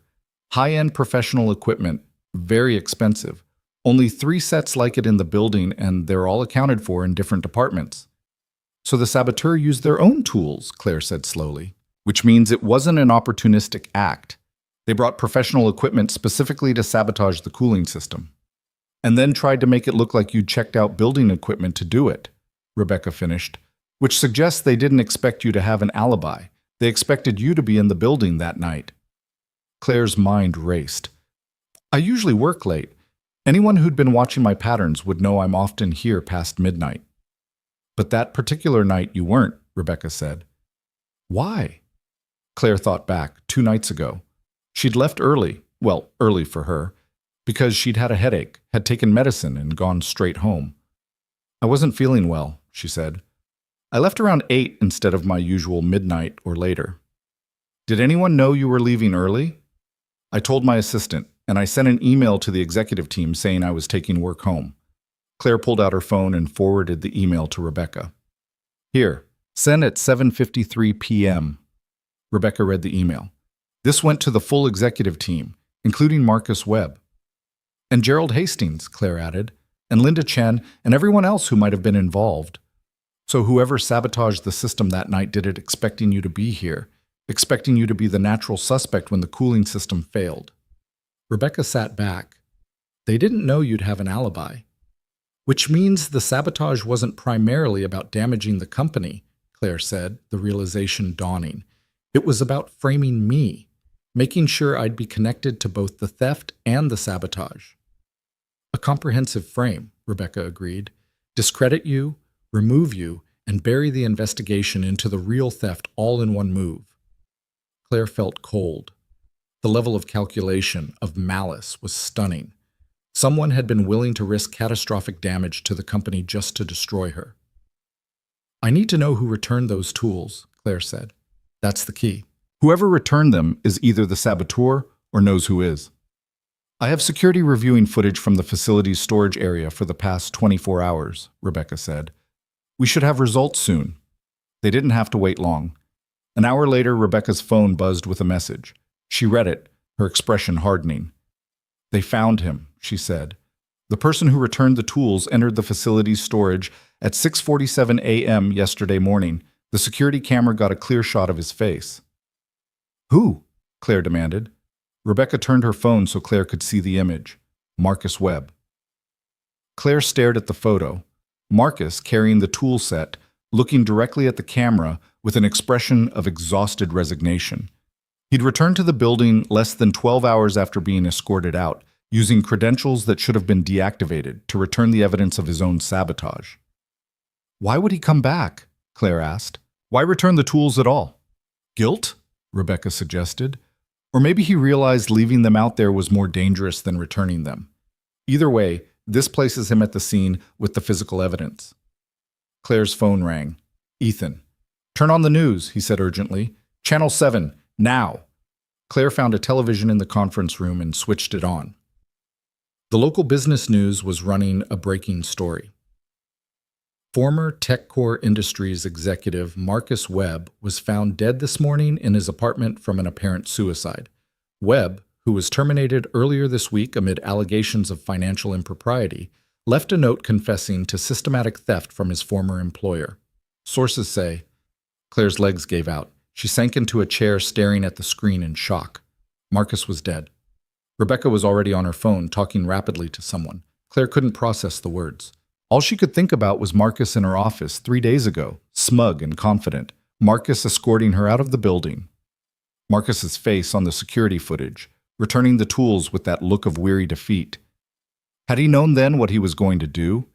Had he returned the tools because he knew he wouldn't need them anymore? Claire? Rebecca's hand on her shoulder brought her back. Claire, I need you to focus. This changes everything. He's dead, Claire said numbly. And his death is going to be investigated as thoroughly as the theft, Rebecca said. The police are already at his apartment. They'll find the note, examine the evidence, and... It wasn't suicide, Claire interrupted. Rebecca paused. What? It wasn't suicide, Claire repeated, certainty hardening in her chest. Marcus was too angry, too confident that he'd get away with it. He threatened me. He had Gerald's backing. He wasn't desperate or defeated. He was planning his next move. Claire, sometimes people... He returned the tools, Claire said. Why would someone planning suicide bother to sneak back into the building to return evidence? Why not just leave it? Why take that risk? Rebecca was silent for a long moment. Then she pulled out her phone again. I need to call the police. They need to treat this as a potential homicide, not a suicide. While Rebecca made calls, Claire sat in the quiet conference room and thought about Marcus Webb, about a man who'd been willing to steal and sabotage and destroy to protect his position, about how dangerous that desperation had been, and about how convenient his death was for everyone involved. Gerald's crimes would die with Marcus. The investigation would find the confession note, close the case, and move on. No messy trials, no public testimony, no risk of Marcus deciding to name his accomplices to reduce his sentence. Clean, convenient, final. Unless someone kept pushing, kept investigating, kept fighting for the truth. Claire picked up her phone and called Ethan. "I need your help," she said when he answered. "One more time. I need you to help me prove that Marcus Webb didn't kill himself." There was a pause. Then Ethan's voice, steady and certain. "Tell me what you need." Ethan met Claire outside Marcus Webb's apartment building an hour later. The police had already cordoned off the entrance, yellow tape fluttering in the cold wind. Detective Sarah Chen stood near the doorway, her expression grim as she reviewed notes with a uniformed officer. "You can't be here," the officer said as Claire and Ethan approached. "I'm Claire Monroe, TechCore's CEO," Claire said. "Marcus Webb was my employee. I have information relevant to your investigation." Detective Chen looked up, her eyes sharp and assessing. "What kind of information?" "The kind that suggests this wasn't a suicide," Claire said. "Can we talk privately?" The detective studied her for a long moment, then nodded. She led them to a quiet corner away from the other officers. "You have 60 seconds, Chen said. "Make it count." Claire laid out the timeline quickly and precisely. Marcus's theft, the sabotage, the frame attempt, his termination, his return to the building to deposit the tools, and finally his supposed confession and death. He wasn't suicidal. He was angry and planning his defense. Someone killed him to prevent him from testifying. "That's a serious accusation," Chen said. "Do you have any proof or just speculation?" "I have proof he returned evidence to the building yesterday morning at 6:47 a.m., Claire said. "Security footage shows him entering facilities storage with the tools he used for sabotage. Why would someone planning suicide take that risk? Why not just leave the evidence?" Chen's expression shifted slightly, the professional skepticism giving way to genuine interest. "What else?" "The timing," Ethan said quietly. "He dies right before the full audit results come in, right before he'd be questioned by investigators who could offer him a deal in exchange for testimony against his accomplices." "You're saying someone silenced him," Chen said. "I'm saying the timing is convenient," Claire corrected, "and that suicide doesn't fit his pattern of behavior. Marcus Webb was a fighter. He threatened me, tried to frame me, and had powerful allies protecting him. He wouldn't give up that easily." Chen pulled out her phone and made a call. "Peterson, I need you to treat this as a potential homicide. Full forensics, toxicology, the works." She listened for a moment. "I don't care what the note says. Check everything." She ended the call and turned back to Claire and Ethan. "The ME will do a complete autopsy. If there's anything suspicious, we'll find it. But I need you both to stay available for questioning." "Of course," Claire said. "And Detective? There's something else you should know. Marcus wasn't working alone. The money he stole went to an investment firm connected to Gerald Hastings, TechCore's lead board member." Chen's eyes widened fractionally. "You can prove that?" "Rebecca Torres, our auditor, can. She has documentation." "Then I need to speak with her too," Chen said. "And Miss Monroe? If this is a homicide, and if it's connected to corporate fraud at this level, you could be in danger, both of you." The words hung in the cold air like a threat. Claire and Ethan left the building and walked in silence for several blocks. Finally, Ethan spoke. "She's right, you know. If someone killed Marcus to keep him quiet, they might come after you next." "I know," Claire said, "but I can't stop now. Not when we're this close to the truth." "What truth are you looking for?" Ethan asked. "Marcus is dead. The audit will expose Gerald's involvement. The investigation will run its course. Justice will be served, eventually." "Eventually isn't good enough," Claire said. She stopped walking and turned to face him. "Marcus died because he knew too much. Because he was the link between Gerald and the theft. And if we don't prove it wasn't suicide, Gerald walks away." Claims Marcus acted alone, that the investment firm connection was coincidental, that he had no knowledge of any wrongdoing. "You want Gerald," Ethan said slowly. "Not just fired. You want him criminally charged." "I want the truth," Claire corrected. "And the truth is that Gerald orchestrated this entire thing. The theft, the frame job, probably Marcus's death. And I'm not letting him get away with it just because I'm scared." Ethan looked at her for a long moment. Then he smiled, small and genuine. You know, when I first met you, I thought you were just another corporate climber, someone who cared more about titles than people. I was, Claire admitted. What changed? You did, Ethan said simply. You saw something that didn't fit your comfortable assumptions, and instead of looking away, you looked closer. That takes courage. Claire felt warmth spread through her chest despite the cold. I learned from the best, a man who gave up everything to keep a promise. I didn't give up everything, Ethan said quietly. I traded one thing for something better. Turns out, the invisible life has its advantages. You see things other people miss. Like what? Like the fact that Gerald Hastings had a private meeting with Marcus Webb the night before the sabotage, Ethan said. I was cleaning the executive conference room around 11 p.m. Gerald let Marcus in through the private entrance. They talked for 20 minutes. Claire's breath caught. You saw them together? The night before the cooling system was cut? I didn't know it was important at the time, Ethan said. I just noticed because it was unusual. Gerald never comes to the building that late. Can you testify to that? Claire asked urgently. If I have to, Ethan said. But Claire, that puts a target on my back too, and I have 5 kids depending on me. Claire understood the weight of what he was offering. I won't ask you to do anything that puts them at risk. I know, Ethan said. That's why I'm willing to do it. They returned to TechCore together. Rebecca Torres was still in the conference room, now surrounded by stacks of documents and 3 additional auditors from her firm. She looked up as Claire and Ethan entered. The police just called, Rebecca said. They're treating Marcus's death as suspicious, which means everything we've found is now potentially evidence in a criminal investigation. She gestured to the other auditors.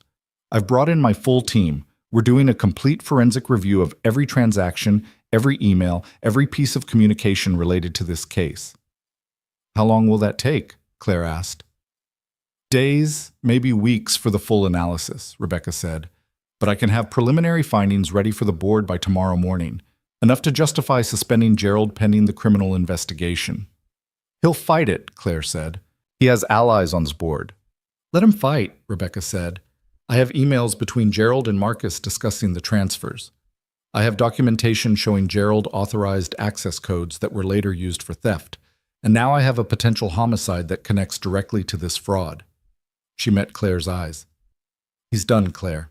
It's just a matter of how long it takes for everyone else to see it.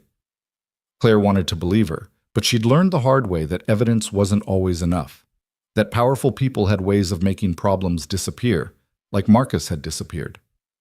Her phone buzzed with a text from Judith Park. Emergency board meeting, tomorrow morning, 8 a.m. Gerald is calling for your permanent termination. Be ready. Claire showed the message to Rebecca. He's trying to move fast, Rebecca said, before the full audit results come in, before the police investigation gains traction. Can you be ready by tomorrow morning? Claire asked. I'll have to be, Rebecca said. But Claire, you need to understand something. Even with all this evidence, the board might still vote to remove you. Politics and proof don't always align. I know, Claire said, but at least the truth will be on record. She left Rebecca to her work and walked through the empty building one more time.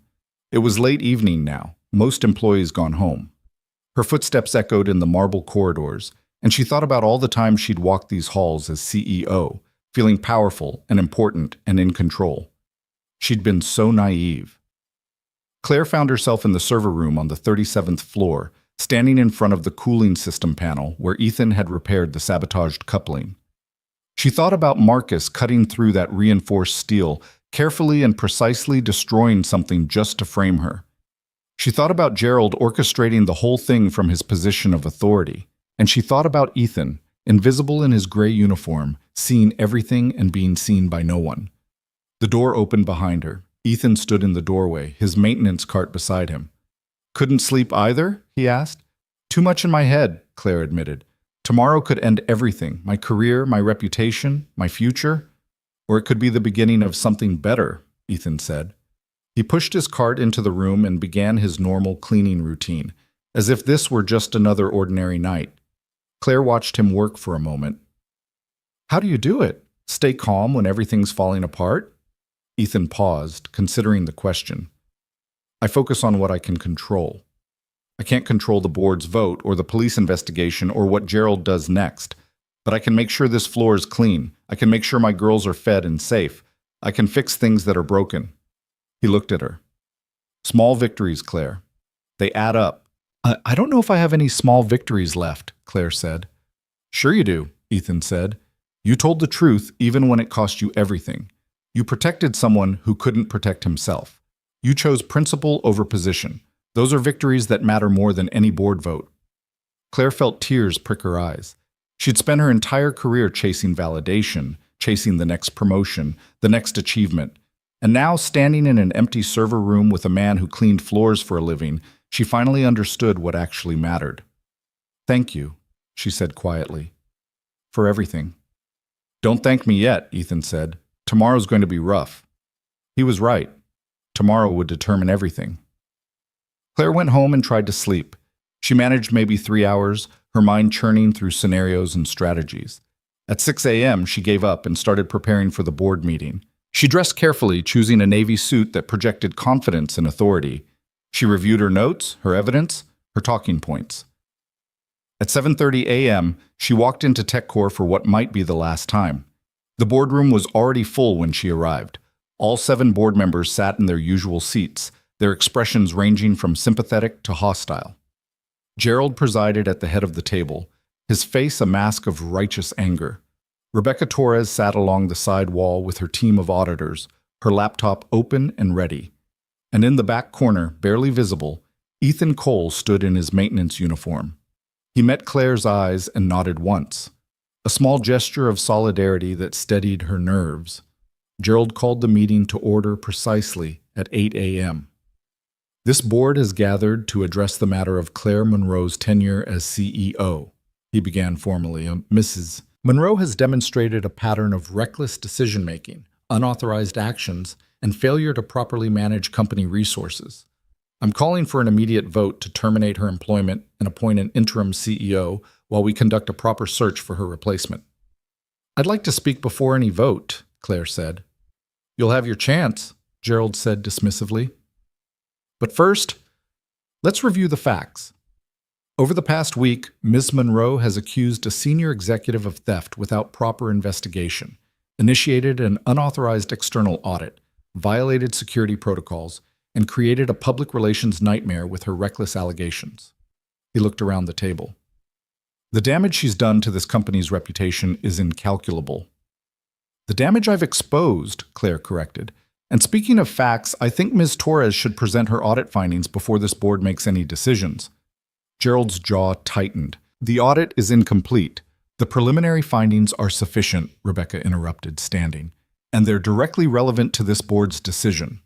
She opened her laptop and projected a summary slide onto the conference room screen. Over the past 6 months, approximately $2.3 million has been systematically transferred from TechCore accounts to shell companies ultimately controlled by Hastings Capital Management.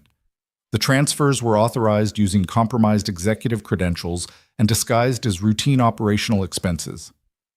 The room went silent. Every board member's attention focused on the screen.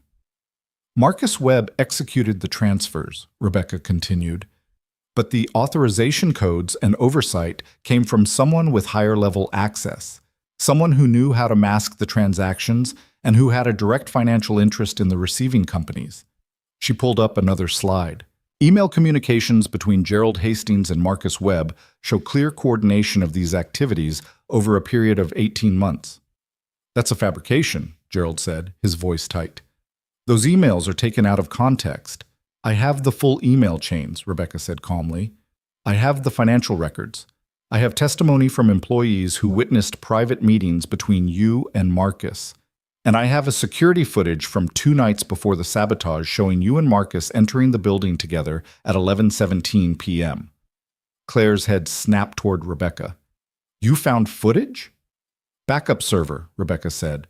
Someone deleted the primary security files but forgot about the redundant backup system that captures lobby and entrance footage. She pulled up the grainy video showing Gerald and Marcus entering through the executive entrance, their faces clearly visible. Gerald stood abruptly. This is a witch hunt. Ms. Monroe has manipulated evidence to deflect from her own failures. Sit down, Gerald, Judith Park said quietly. We need to hear this. Gerald remained standing, his face flushed with anger. I will not sit here and be accused. You'll sit down or you'll be removed, Judith said, her voice hardening. Rebecca, please continue. Rebecca pulled up more documentation. The sabotage of the cooling system was designed to create a crisis that would implicate Miss Monroe. The tools used were purchased by Marcus Webb from a specialty supplier, paid for with a personal credit card linked to an account funded by Hastings Capital. The timing of the sabotage, the deletion of security footage, and the attempted frame-up all point to a coordinated effort to remove Miss Monroe before she could discover the ongoing theft. And Marcus Webb's death? Robert Morrison asked quietly. Rebecca's expression sobered. The police are investigating that as a potential homicide. The suicide note appears to have been written under duress. Forensic analysis shows hesitation marks and word choice inconsistent with Marcus's normal communication style. Additionally, trace evidence at the scene suggests someone else was present. The room erupted, board members talking over each other, demanding answers, expressing shock and outrage. Gerald tried to speak, but his voice was drowned out by the chaos. Detective Chen appeared in the doorway, flanked by two uniformed officers. Gerald Hastings, she said clearly, I have a warrant for your arrest on suspicion of conspiracy to commit fraud and obstruction of justice.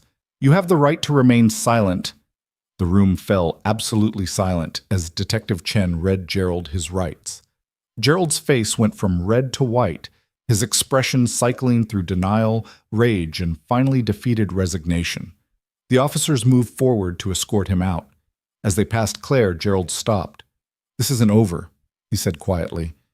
My lawyers will tear apart every piece of evidence. You'll never prove I killed Marcus.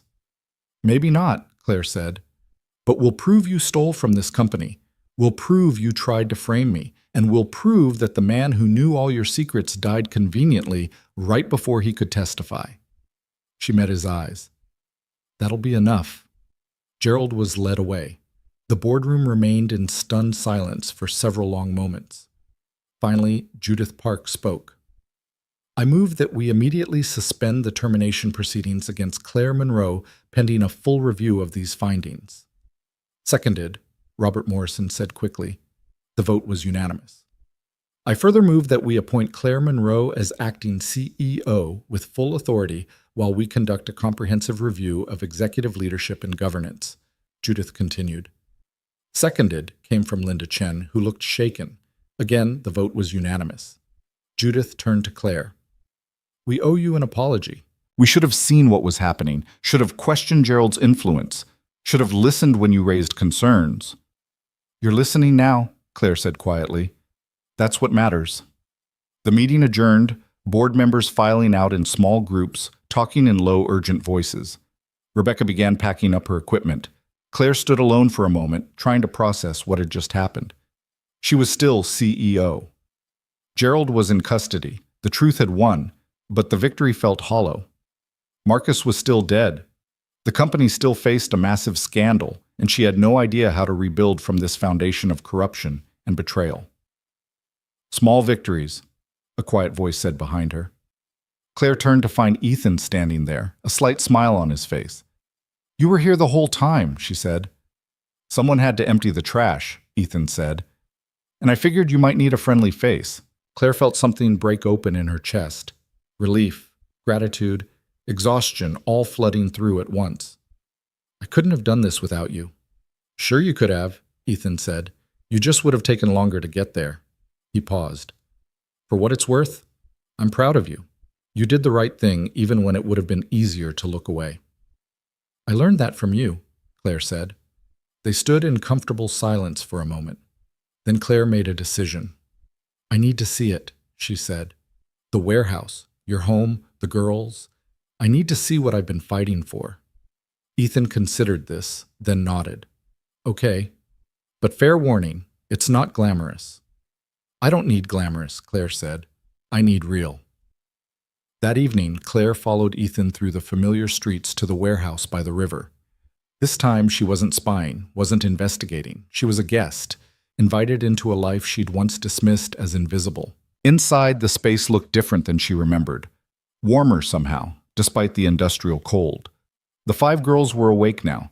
Maya, Sophie, and 3 others whose names Claire learned were Emma, Riley, and Grace. They ranged from 5 to 12, each one watching Claire with cautious curiosity. "This is Ms. Monroe," Ethan introduced her. "She's a friend." "Are you the boss lady who got Ethan in trouble?" Sophie asked directly. "I'm the boss lady who got herself in trouble trying to protect your dad," Claire corrected gently. Sophie considered this. "Did you win?" Claire smiled. "I think so, but it's complicated." "Everything's complicated when you're a grown-up," Sophie said wisely. "That's what Ethan says." Over the next hour, Claire sat with the girls and learned their stories. Maya, who loved engineering and could disassemble a computer faster than most adults. Sophie, who read at a college level and dreamed of being a lawyer. Emma, Riley, and Grace, each with their own gifts and dreams and fierce determination to make something of themselves despite starting with nothing. She watched Ethan move among them with easy affection, helping with homework, mediating a dispute over whose turn it was to choose dinner, checking on a cough that had Sophie worried. He was more than their guardian. He was their anchor, their safe harbor, their proof that someone cared. "This is what you gave up your career for," Claire said quietly when the girls were occupied with a math problem. "This is what I gained," Ethan corrected. "I didn't lose anything that mattered."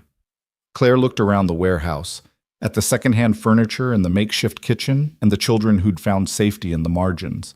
She thought about her penthouse apartment, empty and cold, about her corner office with its impressive view, about all the things she'd thought mattered. "I want to help," she said. "Really help. Not charity, not pity. I want to make sure these girls have what they need to succeed." "Why?"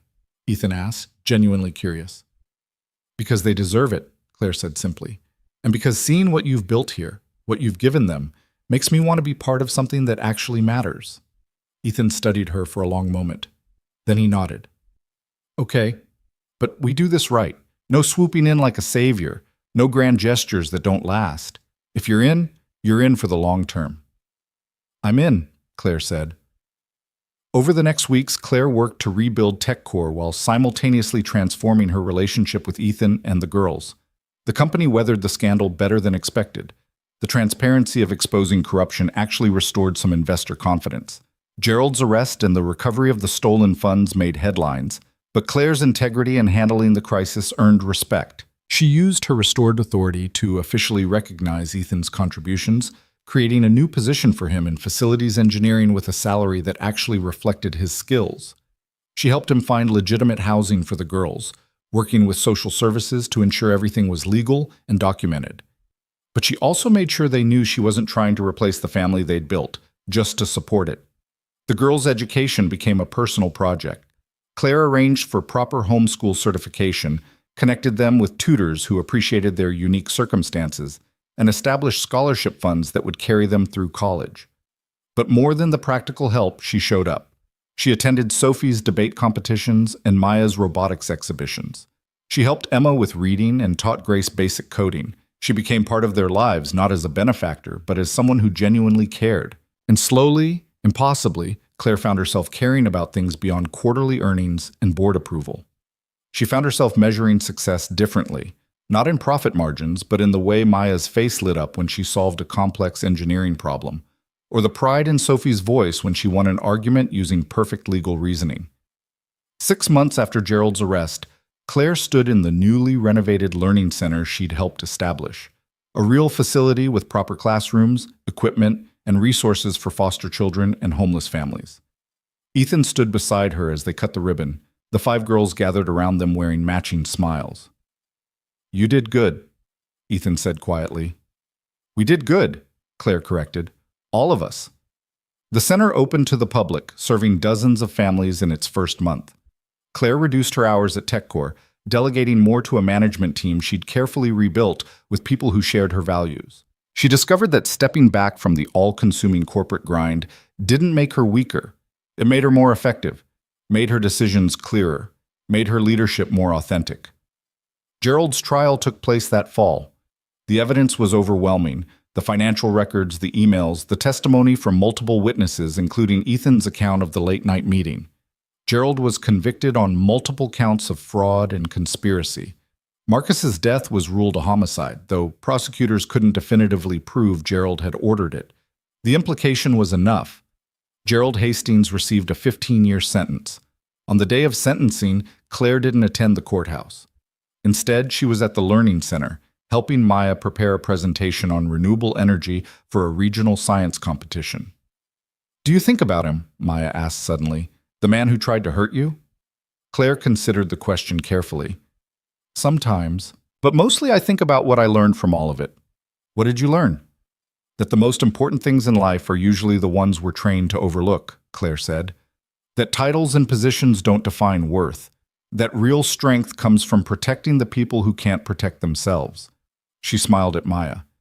"And that sometimes the most invisible people are the ones who see the clearest."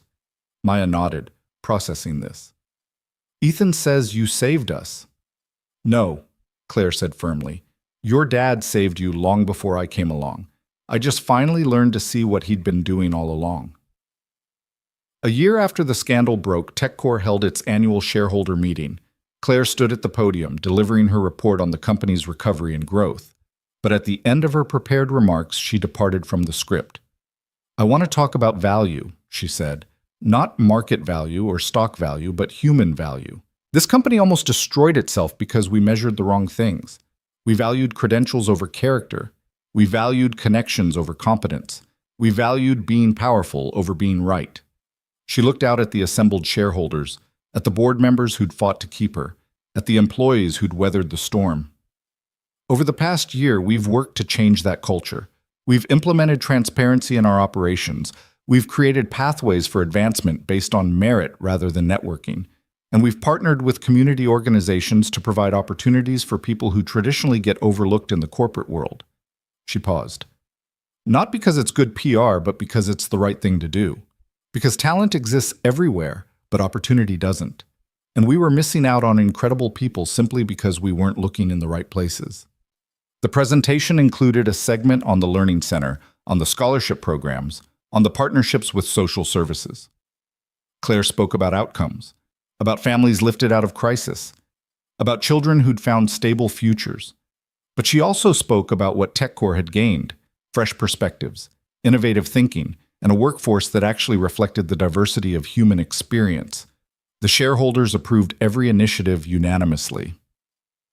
After the meeting, Claire found Ethan waiting in the lobby. He'd dressed up for the occasion, still not a suit, but neat slacks and a button-down shirt that made him look younger, less worn down. "You clean up nice," Claire said.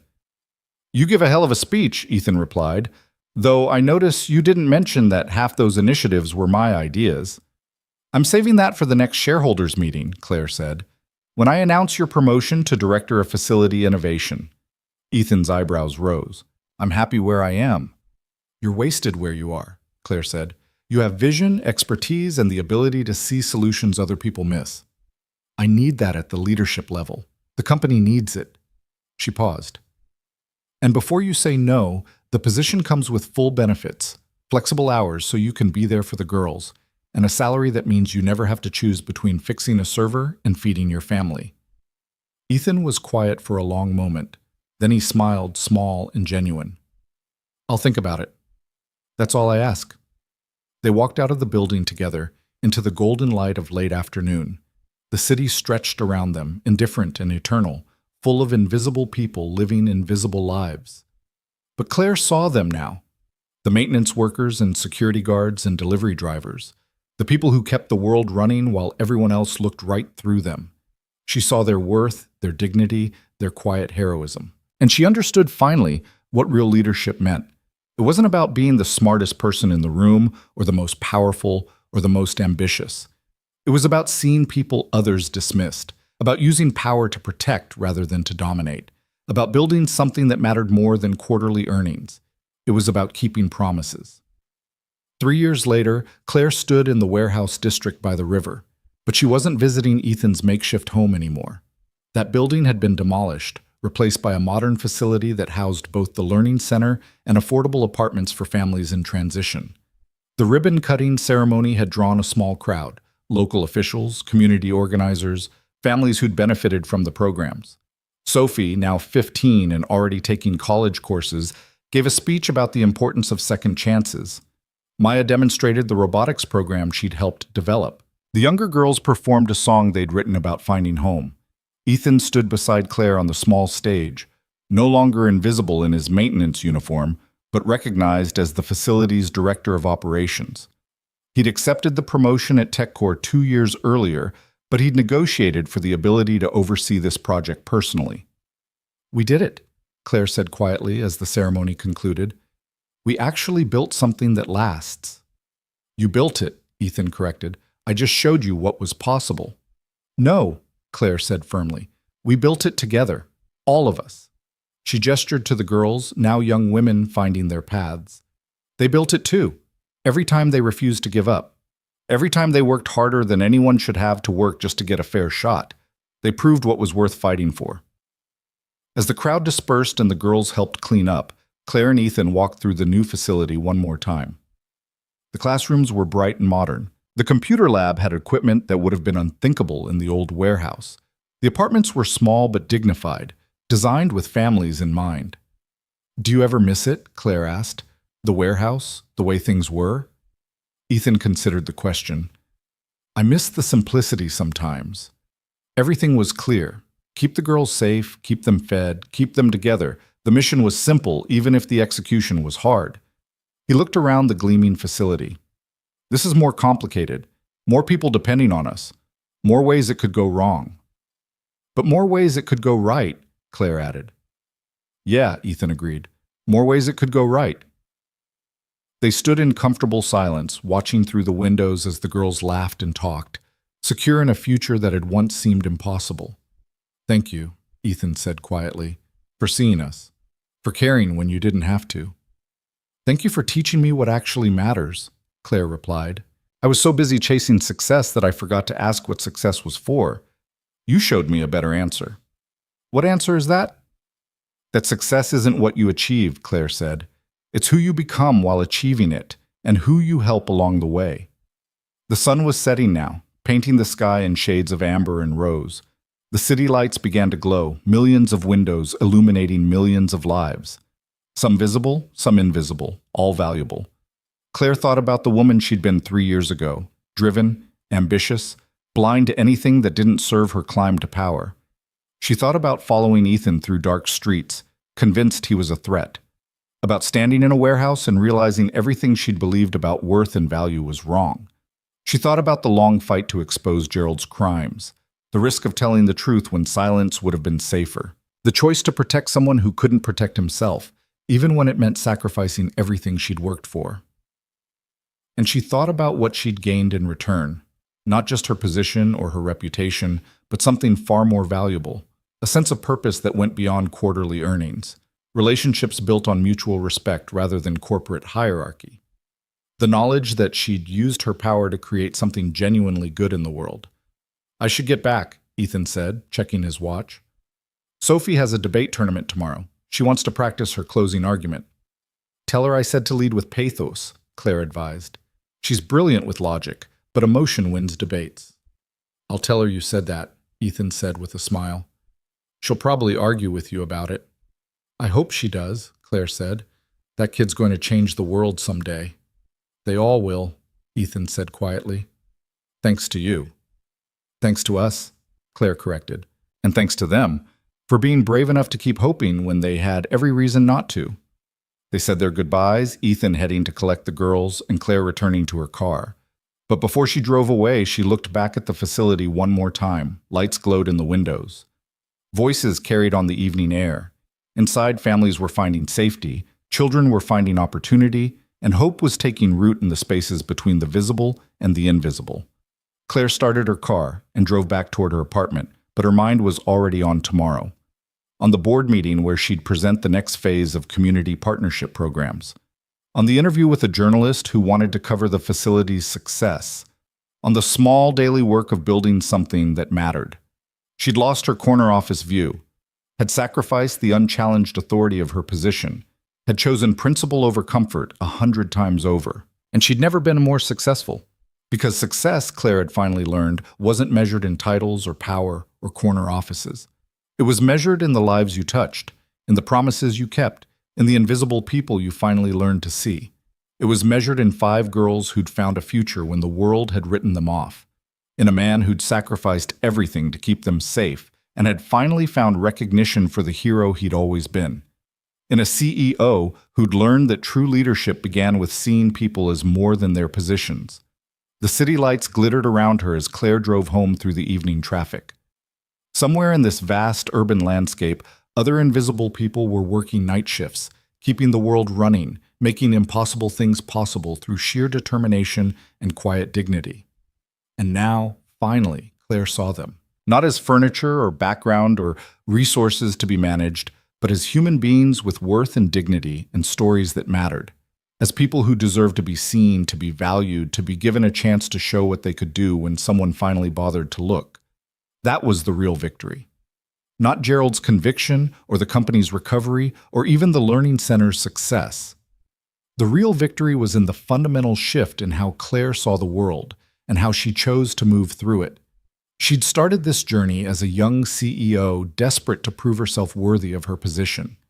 She'd ended as a leader who understood that positions mattered far less than people, that power was only worth having if you used it to protect those who had none, that the most dangerous thing in the world wasn't failure. It was succeeding at something that didn't matter. Claire Monroe pulled into her parking garage, gathered her things, and headed up to her apartment. Tomorrow would bring new challenges, new opportunities, new chances to choose between the easy path and the right one.